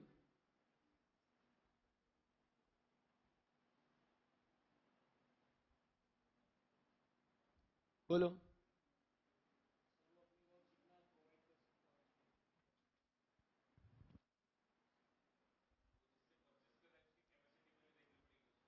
जिससे अपन परचेस कर रहे हैं उसकी, कैपेसिटी, मतलब किस सेंस में कैपेसिटी?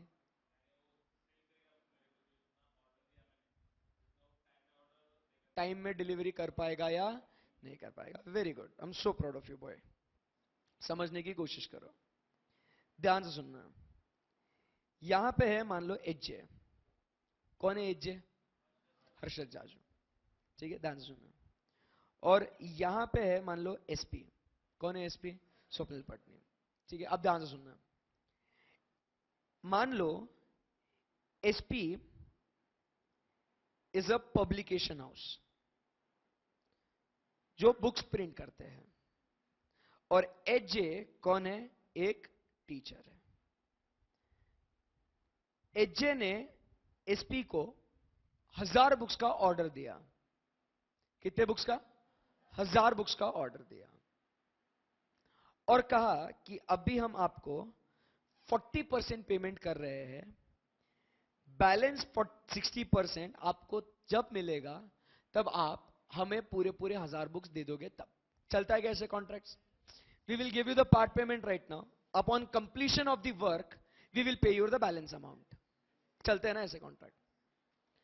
सो अब क्या हो गया? In the books of SP HJ कौन बन गया? डेटर। करेक्ट है ना? So HJ will check the financial statements or use the financial statements of SP. The question is why?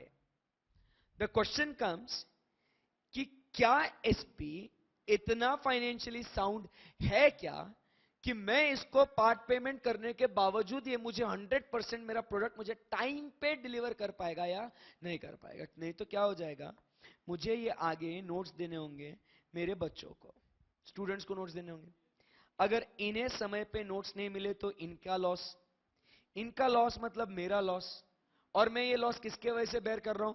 इसके एसपी के पुअर फाइनेंशियल परफॉर्मेंस के वजह से। बट अगर मुझे मालूम होता है इसका फाइनेंशियल परफॉर्मेंस पुअर है, so I wouldn't have placed the order. So do you think logically it's correct that a debtor for placing the huge orders will check the financial performance of the supplier? Yes. देखना ये book में कहीं नहीं है, but still what, अगर question आया, कोई doubt आया, कोई सामने चीज आई, तो उसके बारे में अपने को जानकारी होना बहुत बहुत जरूरी है। ठीक है, सो इसी के साथ अपना एक क्वेश्चन खत्म होता है। वो क्वेश्चन आपको मालूम है क्या था? क्या था? Who are the users of financial statements and what are there? एकदम इजी है। यस। सो क्या आप मुझे बता सकते हैं, देख के बोलना है बिना देख के बोलना है? कर सकते हैं क्या आप लोग? यस, चलो इजी एकदम। हाँ, बोलो यूजर्स कौन कौन है? Insiders and outsiders. बोलो ना बच्चों और एक बार, इनसाइडर्स एंड आउटसाइडर्स। इनसाइडर्स में कौन से 3 लोग हैं? Management, employees and share holders. Outsiders में कौन से? जिनसे पैसा आना है इन्वेस्टर एंड डेटर। जिन्हें पैसा देना है क्रेडिटर एंड बैंकर। जिन्होंने परेशान करके रखा हुआ है, एंड लास्ट में फाइनेंशियल एनालिस्ट। इजी है। अब हर एक का यूज ऑटोमेटिकली आपको स्ट्राइक हो जाएगा कि उतने गहराई में पढ़ चुके हैं अपन। खत्म हो गया यहां पर। समझा नहीं समझा? आगे बढ़ सकता हूं यहां से? यस। सो अब अपन क्या करेंगे, ध्यान से सुनना। अपन जरा आते हैं अभी नोट्स के ऊपर। इतना देर सर आप ज्ञान देते जा रहे, क्या है? अब ध्यान से सुनना, मैं आपको कुछ बोलूंगा पढ़ाने के बाद, इतना पढ़ाने के बाद मैं आपको बोलना चाहूंगा कि अपन किस तरीके से पढ़ेंगे क्लास में। ठीक है, सबसे पहले जो जो कॉन्सेप्ट्स है, पहले मैं आपको एकदम गहराई में पढ़ाऊंगा, एकदम डिटेल में, लेट लेट के एकदम अंदर, मतलब जैसे आपने अभी फील किया होगा ना कि एकदम उसके रूह तक गए अपन। कहां तक गए? उसके रूह तक। फिर वो कॉन्सेप्ट जब अपने को पता चल गया, फिर मैं क्या करूंगा, मैं तो उसको हिंदी इंग्लिश दोनों में तो समझा रहा हूं। उसके बाद मैं क्या करने वाला हूं और मैं क्या करता हूं कि ये सामने रहे आपके नोट्स। ठीक है, सो ये नोट्स फर्स्ट चैप्टर मैं आपके साथ पढ़ूंगा। ध्यान से सुनना क्या बोल रहा हूं मैं, बहुत भारी चीज बोल रहा हूं अभी, आपके बहुत काम की चीज बोल रहा हूं, मतलब सीधा टू द पॉइंट, अभी इंपॉर्टेंट बात। सो हम क्या करेंगे, इतना पूरा कॉन्सेप्ट को समझने के बाद यही कॉन्सेप्ट मैं आपके साथ रीड करूंगा। रीड करते करते मैं इस कॉन्सेप्ट को, मैं यहां पे अच्छा ये है तो मैं अंडरलाइन करूंगा, इसको कुछ मीनिंग है मैं यहां पे लिखूंगा, आगे बढ़ूंगा, मैं आपके साथ सब कुछ करूंगा मैं यहां पे। रीजन क्या है? जब एक बच्चा हाइलाइटर लेके बैठता है और उसके सामने बुक होती है, कसम से यार पता नहीं चलता, जब पीछे मुड़ के देखते हैं तो ऐसा दिखता है पूरी बुक हाईलाइट हो गई है। करेक्ट है ना? तो पूरा क्या हो गया, क्या हो गया, पूरा हाईलाइट हो गया, तो प्रॉब्लम हो गई, राइट? तो उसके वजह से क्या हो जाएगा, आपको पता नहीं कि आपने क्या हाईलाइट करना है। करेक्ट है ना? तो मैं आपके साथ ये एक्टिविटी करूंगा और क्या हो जाएगा, once you know the concept, we are reading that same concept from the book, तो आपको वो बुक पे ऊपर एक अलग कॉन्फिडेंस आएगा कि यही है यार। So you are now what, at comfort कि ये आता है, ये खत्म हो गई बात। उसके बाद जब कल आओगे, इसी कॉन्सेप्ट को मैं रिवाइज कराऊंगा। जब अपना पूरा चैप्टर खत्म हो जाएगा, उठाएंगे क्या, प्रैक्टिस मैनुअल। फिर प्रैक्टिस मैनुअल के जो जो रिलेवेंट क्वेश्चंस है वो अपन क्या करेंगे, उसको हाथों हाथ सॉल्व कर देंगे। क्वेश्चन बताऊंगा आपको, आप आंसर दोगे, आंसर रीड कराऊंगा, आप अगर सेम आंसर दिए, खत्म, आगे बढ़ेंगे। समझा नहीं समझा? सो इस तरीके से आने वाले 9 चैप्टर्स को अपन फिनिश करने वाला है। आईसीए के मॉडल के हिसाब से 9, अपने बुक में है 11 चैप्टर, क्योंकि वो कॉस्ट रिकॉर्ड्स और कारो मैंने अलग से दिया है। और वो ये सब खत्म होने के बाद फिर अपन पढ़ेंगे क्या दोस्तों, स्टैंडर्ड्स। समझ में आया आपको? So this is what I am going to do. So आपसे एक दरखास्त है, जब भी आप क्लास में आओगे, कह रहा हूं 100 मार्क का सब्जेक्ट है, इज्जत बहुत ज्यादा देनी है। सो आपने एक अलग से बुक 200 पेजेस की लेके आनी है बुक, ठीक है, 200 पेजेस। उसके बाद आपको कलर पेन्स पेंसिल्स लेके आना है, ठीक है, एक 4-5 कलर पेन्स तो होने चाहिए आपके पास, ठीक है ना? और वो कलर स्कीम अपन पहले से आपने आपके लिए डिसाइड करना है कि ये मेरे लिए इंपॉर्टेंट है, ये थोड़ा ये सिर्फ अंडरलाइन के लिए। एक हाइलाइटर तो होना कंपलसरी आपके पास, और स्टिकी नोट्स होना भी जरूरी है, ठीक है? ये स्वप्निल सर ने भी आपको बोला होगा।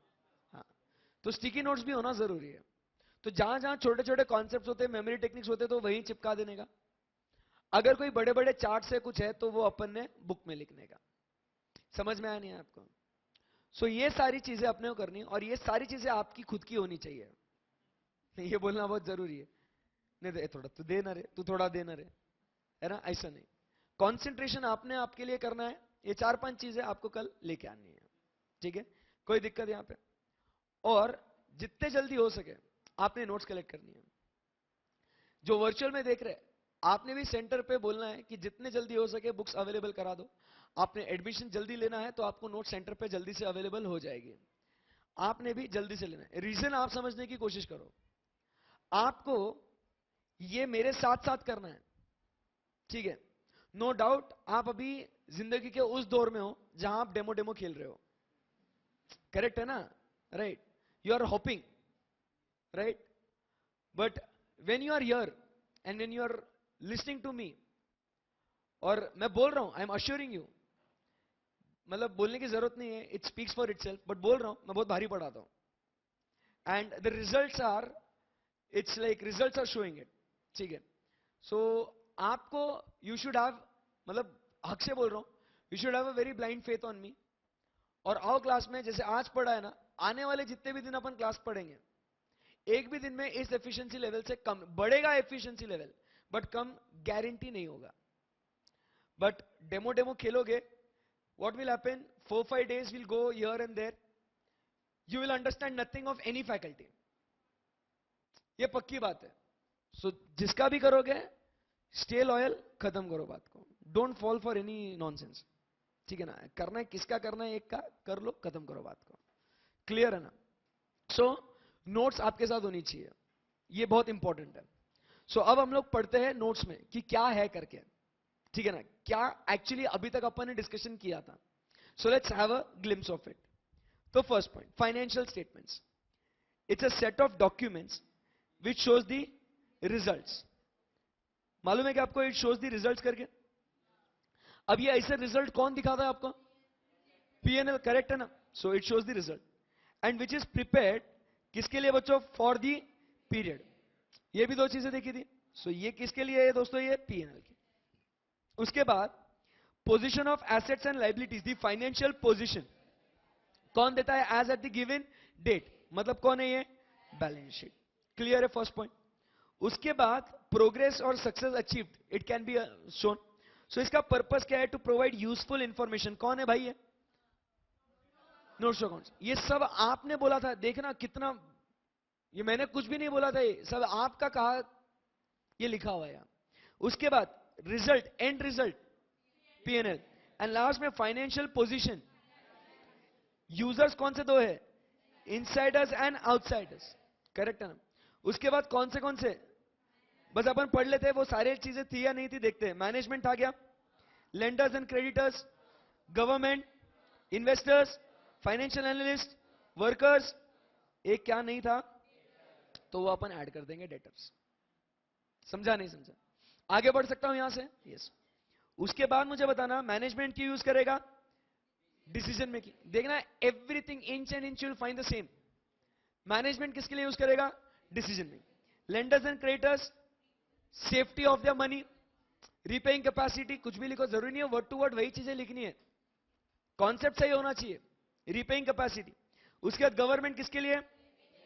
And socio economic state of affairs, grant, subsidies, donations, protection. Investors, investment decisions, to invest or not to invest. Financial analyst, assess the performance of the entity. Workers, बोलो क्या दिक्कत है यार? Everything is same right. And खत्म हो गया आपका एक पेज. अब कभी भी पूछो आपको आ जाएगा क्या? बोलो ना, आया ना? यस. सो विद दिस अपन आगे बढ़ते हैं और एक बहुत ही इंटरेस्टिंग क्वेश्चन पढ़ते हैं आज. कम से कम एक चीज तो आज लेके जाएंगे कि जब आप बाहर दोस्तों को बोलोगे आज क्लास में क्या पढ़ा है रे, सो कम से कम इतना तो बोल सकते कि आज ऑडिट का डेफिनेशन पढ़ के आए. नो डाउट इसके ऊपर आपको एक सवाल आएगा 4 नंबर के लिए. वो सवाल क्या होगा? ध्यान से देखना. इसके ऊपर सवाल आएगा फाइनेंशियल स्टेटमेंट्स के ऊपर. सवाल क्या आएगा? गौर से सुनना.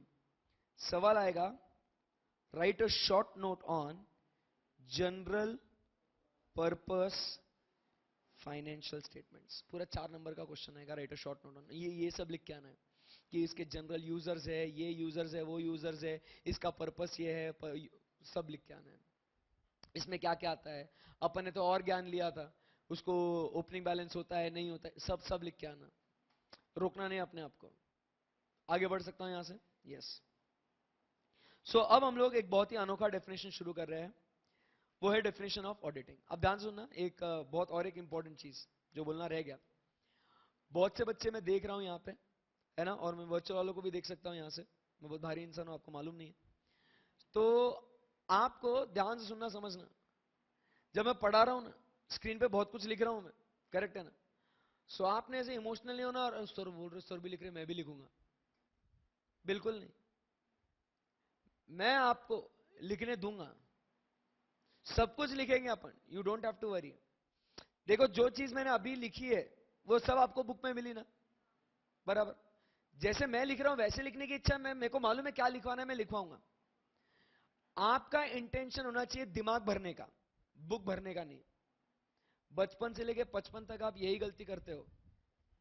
बचपन मतलब ना सीपीटी, 55 फाइनल तक यही गलती करते बैठोगे कि आप हमेशा एम करोगे कि मेरे बुक्स, मेरी कॉपीज फुल होनी चाहिए. बट दिमाग खाली रहता है तो वो भरी हुई बुक का भी कुछ फायदा नहीं होता है. कोई कॉन्सेप्ट ही दिमाग में नहीं है. सो पहले कॉन्सेप्ट को लोड करो, बुक खुद ब खुद भर जाएगी. बुक भरना एम नहीं है, दिमाग भरना आपका एम है. करेक्ट बोल रहा हूं ना मैं? Yes. So let's start with the definition of auditing. ठीक है ना? आने वाले एक 10 मिनट के बाद आपका भविष्य आपको बताता हूं. आपका भविष्य, बहुत भारी इंसान है मतलब. So what is the definition of auditing? Let's try to understand. देखना स्क्रीन पे आपका भविष्य. आप डेफिनेशन इस तरीके से कुछ बोलोगे. Auditing is defined as systematic and independent examination of data, records, operation, performance statements of an enterprise for the stated purpose. In any auditing situation, the auditor perceives and recognizes the prepositions before him for examination, collects evidence, evaluates the same, formulates the judgment which is communicated through his audit report. बस ये आपको करना है. And आपको लगता है आप ये बोल पाओगे? आपको लगेगा सर ये आपने मगअप किया है ना. 5 मिनट रुक जाना, आपको समझ में आएगा कि is it the question of reciting या is it the question of understanding? You'll understand it immediately. आज हो जाने दो, दूध का दूध पानी का पानी, है ना? कि सिर्फ याद करते हैं या सिर्फ समझते भी है और समझ के याद होता है क्या? आज हो जाने दो उस बात को. ठीक है, फैसला. अब ध्यान से सुना. What is audit? Auditing is defined as, जो हाईलाइट किया उसको नहीं पढ़ना है. इंपॉर्टेंट वर्ड है ना, सो इंपॉर्टेंट वर्ड जल्दी याद नहीं होते ना, तो उसको पढ़ना ही नहीं.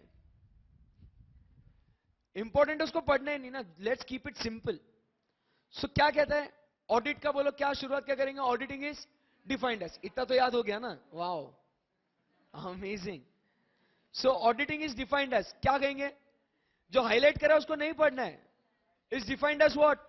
एग्जामिनेशन. अब ये तो आपको मालूम था क्या? अरे क्या नहीं बोलते, मजे ले रहे मेरे को. बोलो मालूम था ना. Auditing is what? Checking, examination, verification. इतना तो ज्ञान दिया रे. So what is audit? Is defined as what? Examination of. अब ये जो है डेटा, रिकॉर्ड्स, ऑपरेशन, परफॉर्मेंसेस, क्या इस सबको क्या मैं बुक्स ऑफ अकाउंट्स, क्या ये नाम दे सकता हूं क्या? और जो स्टेटमेंट्स, क्या मैं यहां पे फाइनेंशियल स्टेटमेंट्स, क्या ये कह सकता हूं क्या? सो क्या मैंने कहा था क्या कि audit is conducted like examination of books of accounts and financial statements? बोलते क्यों नहीं हाँ या ना? अरे कितना इजी है ना, right? Which is done over what? Which is done of an what? Enterprise. यहां पे एंटरप्राइज शब्द क्यों लिखा सर? सर यहां पे कंपनी क्यों नहीं लिखा? सर यहां पे फर्म क्यों नहीं लिखा? यहां पे इंडिविजुअल क्यों नहीं लिखा? या बॉडी ऑफ इंडिविजुअल्स या एओपी क्यों नहीं लिखा सर? क्यों एंटरप्राइज लिखा? क्योंकि ऑडिट किसी का भी हो सकता है यार. ऑडिट कंपनी का भी हो सकता है, ऑडिट एक इंडिविजुअल का भी हो सकता है, ऑडिट एक फर्म का भी हो सकता है. So rightly we can call it as what? Of enterprise for the stated purpose. जो ऑलरेडी अपन ने पर्पस ऑफ फाइनेंशियल स्टेटमेंट्स देख लिया था ना. हाँ, सो फर्स्ट पैरा इतना इजी है क्या? हाँ, तो बस बोलो ना, देख देख के बोलना, बिल्कुल भी स्टाइल नहीं मारना, है ना? देख के बोलना, है ना? बोलो auditing is defined as examination of books of accounts and financial statements of an enterprise for the stated purpose. अब बस उसके अंदर के वर्ड्स भरने अपने को.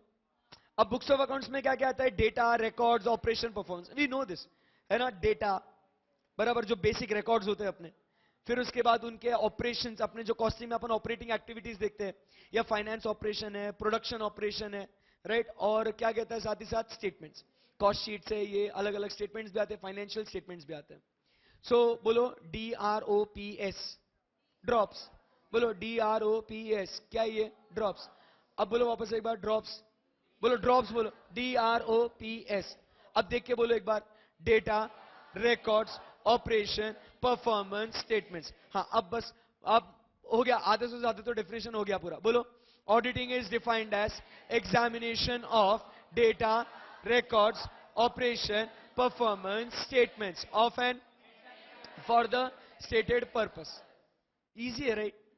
मैंने कहा था जब समझेगा तब वो याद होगा, है ना? बिना समझे, अरे तुम समझो, वो याद कराना एक टीचर का टैलेंट है. हाउ, कैसा पॉसिबल है रे? ये तो सोचो, एक पेज पढ़ लिया, इतना डेफिनेशन पढ़ लिया, सिर्फ याद करवाना होता तो आप घर पे भी याद कर लेते, रटना होता तो. आप समझो, it takes lot of skill कि जो मेरे दिमाग में थॉट्स है वो मैं निकाल के आपके दिमाग में प्लांट करूं. Are you understanding? तो वो आपके दिमाग में वो सीड कब प्लांट हो सकता है? When you understand the concept and when we daily revise it, तो फिर वो सीड क्या हो जाएगा? It will grow. समझो, ऐसी कोई चीज कोई भी बोलता हूँ ऐसे याद कराते हैं, ऐसे थोड़ी है वो, है ना? समझ में आया आपको? चलो तो बोलो मुझे, व्हाट इज ऑडिट? भूल गए होंगे.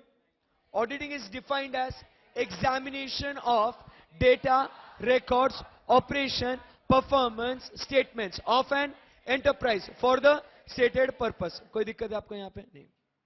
अब दो हाईलाइटेड वर्ड्स थे, अब इनके ऊपर जरा अपन चर्चा करते हैं. देखो झुमा के दिखाता हूं आपको एकदम. कौन से दो वर्ड्स है? Systematic and independent. सिस्टमैटिक मतलब आपको एक प्रॉपर वे, दिशा जो दी गई है वो आपको फॉलो करनी. Imagine a situation. एक सिंपल एग्जांपल क्रिएट करते हैं यहां पे. एक सिचुएशन को आप इमेजिन करना, ध्यान से सुनना और समझना. ऐसा हुआ, मान लो, क्या कहते हैं उसको, कि आप किसी सोशल गैदरिंग में गए थे, एक गेट टुगेदर में गए थे एंड आपके पेरेंट्स किसी आपके फैमिली फ्रेंड्स या रिलेटिव से बात कर रहे हैं, बातचीत कर रहे हैं, उतने में आप आते हो तो आपको बोलते हैं इधर आ बेटा। फिर वो बोलते my daughter my sun she he is doing CA. बराबर ऐसा बोला सीए, मैं हूं। कैसे कॉन्फिडेंस एटीट्यूड आता कि नहीं आता? कॉलेज में जब जाते दोस्तों को मिलते, क्या कर रहा तू? एमबीए बीबीए कर रहा? अच्छा पूरी तू क्या सीएस? तू क्या कर रहा? अरे सीए कर। अंदर से आपने मालूम अपने अपनी कितनी बजी हुई है ना? बट अरे सीए कर रहा हूं मैं, पागल है क्या तू? सो अलग ही टशन है वो, अपने आप में एक अलग जुनून। अब इमेजिन करना है ये सिचुएशन कि अब जब आप सही में वाकई में सीए बन जाओगे, ओह फिर तो पूछना ही नहीं, चले बाजू है ना, हट सीए भाई में। अब तुम तुम्हारे मर्जी से ऑडिट करोगे, ये उसके मर्जी से ऑडिट करेगा, वो उसके मर्जी से ऑडिट करेगा, वो उसके मर्जी से ऑडिट करेगी। अब आप मुझे बताइएगा, अगर ऐसा सिलसिला चलते रहेगा तो जो यूजर्स है फाइनेंशियल, आपको मालूम है यूजर्स, सो मेरा पढ़ाने का अनदर इंपॉर्टेंट फीचर, मैं वो लिंक करते रहूंगा बार बार, पीछे का पढ़ा हुआ भूलने नहीं दूंगा कि पढ़ लिया खत्म हो गया, बार बार लिंक करते रहेंगे उसको। सो आपको मालूम है वो यूजर्स कौन है? तो यूजर्स पागल हो जाएंगे, हैरान हो जाएंगे, क्या बोलेंगे वो यूजर? ए भाई एक सीए ऐसा बोलता है दूसरा से, दोनों तुम सीए डिसाइड कर लो आपस में क्या है। बराबर ना? सबकी राय अलग अलग होगी, सबका कहना अलग अलग होगा भाई। सो आप में क्या होना चाहिए? एक स्टैंडर्ड। इसलिए तो जैसे अकाउंट्स मेंटेन करने के लिए क्या इस्तेमाल करते हैं? स्टैंडर्ड। सेम वे में ऑडिट करने के लिए क्या होना चाहिए? स्टैंडर्ड, ताकि ऑडिट आपका बन जाएगा कैसे? इन अ सिस्टमैटिक मैनर। साथ ही साथ वो कहता है सिर्फ सिस्टमैटिक से काम नहीं चलेगा साहब, आपका ऑडिटर कैसा होना चाहिए? इंडिपेंडेंट। इंडिपेंडेंट का मतलब क्या है sir? Free from any kind of interest. क्या है? Free from any kind of interest. अगर अपन उसे हिंदी में बोले तो उसका मतलब होगा मोह माया से मुक्ति। क्या कहेंगे उसे अपन? मोह माया से मुक्ति। सो जिस किसी एंटिटी का वो ऑडिट कर रहा है बच्चों, जिस किसी एंटिटी का वो ऑडिट कर रहा है उसमें उसको किसी भी प्रकार की क्या नहीं होनी चाहिए? मोह माया नहीं होनी चाहिए। सर एक एग्जांपल दो प्लीज, ध्यान से सुनिएगा। मैं जब सीए बना तो अपन तो अपना क्लाइंट, पहला क्लाइंट तो कौन है? अपने गॉड फादर, अपने पापा। ओ पापा थोड़ा आपका ऑडिट रिटर्न रिटर्न भरने दो ना प्लीज ना, ओ प्लीज ना पापा प्लीज। अरे ठीक है कर ले, तू सीए बन गया ना, अभी कर ले। अब मैं ऑडिट करना शुरू कर दिया पापा के बिजनेस का। चूसे देखने लगे, ओ पापा इतने फ्रॉड, कितने झोल कर रहे हो पापा, रुको अभी चब्बी मैं इनकम टैक्स में बोलता हूँ। पापा बोलते बेटा इधर, ये बोलो क्या है? तू इधर तो रख दिया सट्टा करके। पापा मैं तो मस्ती कर रहा था यार, मैं नहीं करूंगा ना रिपोर्ट, बजा दिया जबरदस्ती। अब बोलो मैं रिपोर्ट कर पाऊंगा? क्योंकि I am interested right. So audit आपका होना चाहिए कैसा? मोह माया से मुक्त। इंग्लिश में क्या कहेंगे? Free from any kind of interest. So आपका ऑडिट सिर्फ एग्जामिनेशन नहीं है, that examination is to be done in a systematic and in an independent manner. Did you get this? Easy है। सो फर्स्ट पार्ट, क्या आप ये definition का इतना बोल सकते हो क्या दोस्तों? यस चलो बोलो फुल पावर के साथ। What is audit? Auditing is defined as systematic and independent examination of data, records, operation, performance statements of an for the. Easy है यहां तक? एकदम आगे आगे बढ़ते हैं, सिंपल एकदम। अब कोई भी ऑडिटिंग सिचुएशन में क्या बोलता है ये दोस्तों? इन एनी ऑडिटिंग सिचुएशन, मतलब ऐसी परिस्थिति ऑडिट वाली है। सर कौन सी है ऑडिट की परिस्थिति? The situation where data, records, operation, performance statements of an enterprise is examined systematically and independently. उस सिचुएशन को अपन कौन सी सिचुएशन कहते हैं? Auditing situation.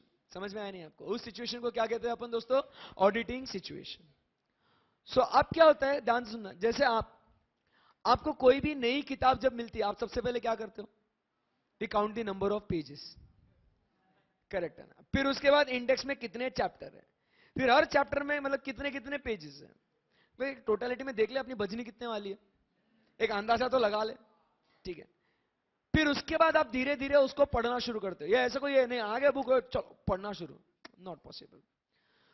सो हम लोग क्या करते हैं, जो भी अपने पास है उसको अपन जानते, समझते, परखते और फिर उसके ऊपर काम करना शुरू करते हैं।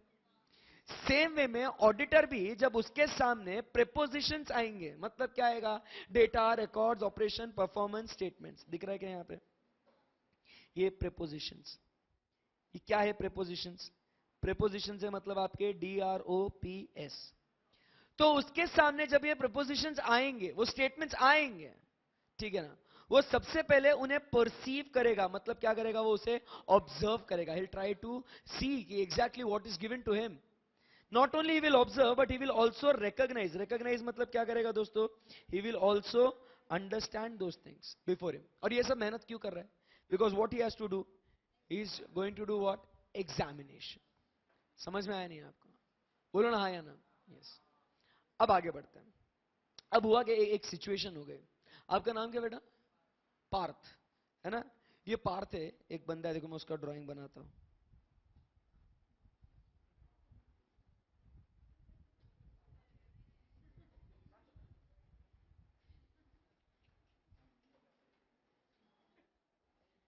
सो ये कौन है दोस्तों? पार्थ। पार्थ ना? हाँ तो सही लिखा ना मैंने? तो वो कुछ तो बोल रहे हो। अब ध्यान से सुनना। पार्थ ने कॉल लगाया। क्या लगाया? कॉल। किसको लगाया? बोल रहा हूं ना, उसकी वाली को।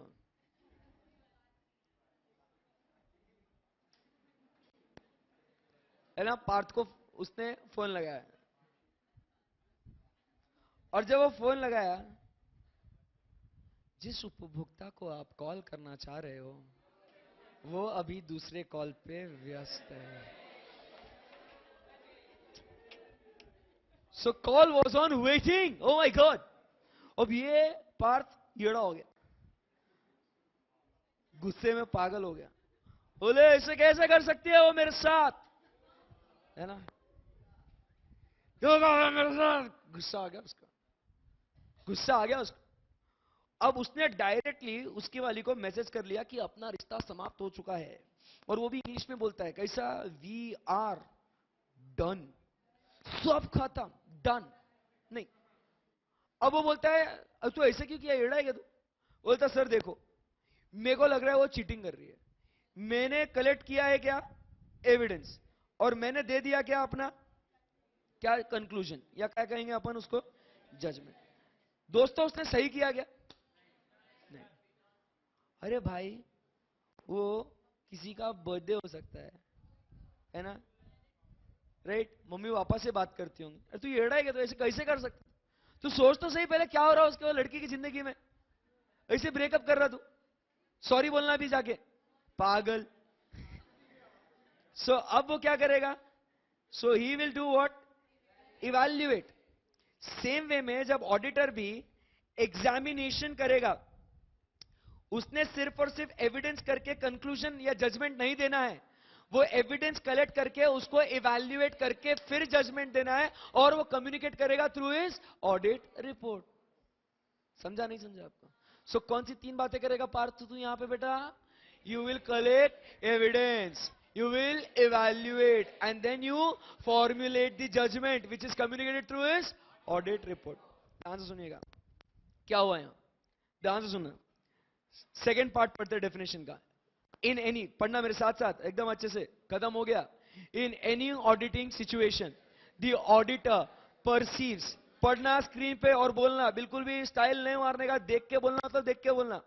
In any auditing situation, bolo, in any auditing situation, the auditor perceives and recognizes the prepositions before him. Why? For examination. फिर क्या करेगा वो? Collect evidence. पार्थ कर रहे हैं ना, collect evidence, evaluate the same, and formulate his judgment, which is communicated through his. आसान है क्या? एक बार बिना देखे सेकंड पार्ट का डेफिनेशन बोल सकते हैं क्या आप लोग? Yes, come on, let's do it, guys. Come on. बहुत भारी हो आप लोग, बोल सकते हैं आप लोग? Yes or no? Yes or no? सुने नहीं यार, बोले yes sir. Yes or no? चलो let's do it, बोलो in. जबरदस्त ठंडे पड़ गए, चलो फुल पावर के साथ। In any auditing situation, the auditor perceives and recognizes the prepositions before him for examination. फिर क्या करेगा? Collect evidence, evaluate the same and formulate the judgment which is through his audit report. आसान है क्या? एक बार पूरा पूरा डेफिनेशन बोल सकते हैं क्या दोस्तों? खत्म हो गया? दिमाग में फिट हो गया ना? समझ में आया? फिट हो गया? खत्म हो गया? इतना आसान है. ठीक है, चलो. So let's do this guys. One last time, then you're going home, है ना? So one last time you have to tell me full power के साथ, है ना? एकदम confidence के साथ. कर सकते क्या आप लोग? Yes, let's do it. बोलो, what is audit? Auditing is defined as systematic and independent examination of data, records, operations, performance statements of an enterprise for the stated purpose. आगे. In any auditing situation, the auditor perceives and recognizes the prepositions before him for examination. फिर collect evidence, evaluate the same, formulate the judgment which is communicated through his. कैसे आ गया ना रे आपको? कैसे भारी लोग हैं आप? अब आपको एक सवाल पूछता हूं, इससे प्रूव होगा कि आपको ये कॉन्सेप्ट समझा या नहीं समझा. जवाब दे सके तो समझ जाना, आज का दिन आपका सफल रहा. नहीं तो फिर और रुक के और पढ़ाऊंगा. ठीक है, क्योंकि तो नहीं समझा ना. तो सिंपल क्वेश्चन. एग्जाम में डेफिनेशन नहीं पूछेंगे, आपको सवाल पूछेंगे what is the process of judgement formulation by an auditor. क्या आंसर दो, है ना? बोलो, what is the process of judgement formulation by an auditor? Collect evidence, evaluate the same and formulate the judgment. So did you understand? They will not ask you the direct question कि बाबा बोलो what is the definition of audit. But वो घुमा के क्या पूछेंगे कि बच्चों process of judgment formulation क्या है? And you should not be confused कि बाबा ये कहां से आया. समझा? So this is how you have to understand. हर पहलू समझना होगा. So easy है. So how was your first day guys? सुनाई नहीं आ रहा मुझे. नहीं सुनाई आया? I love you too guys. चलो bye bye, see you tomorrow. Bye bye. Have a good day.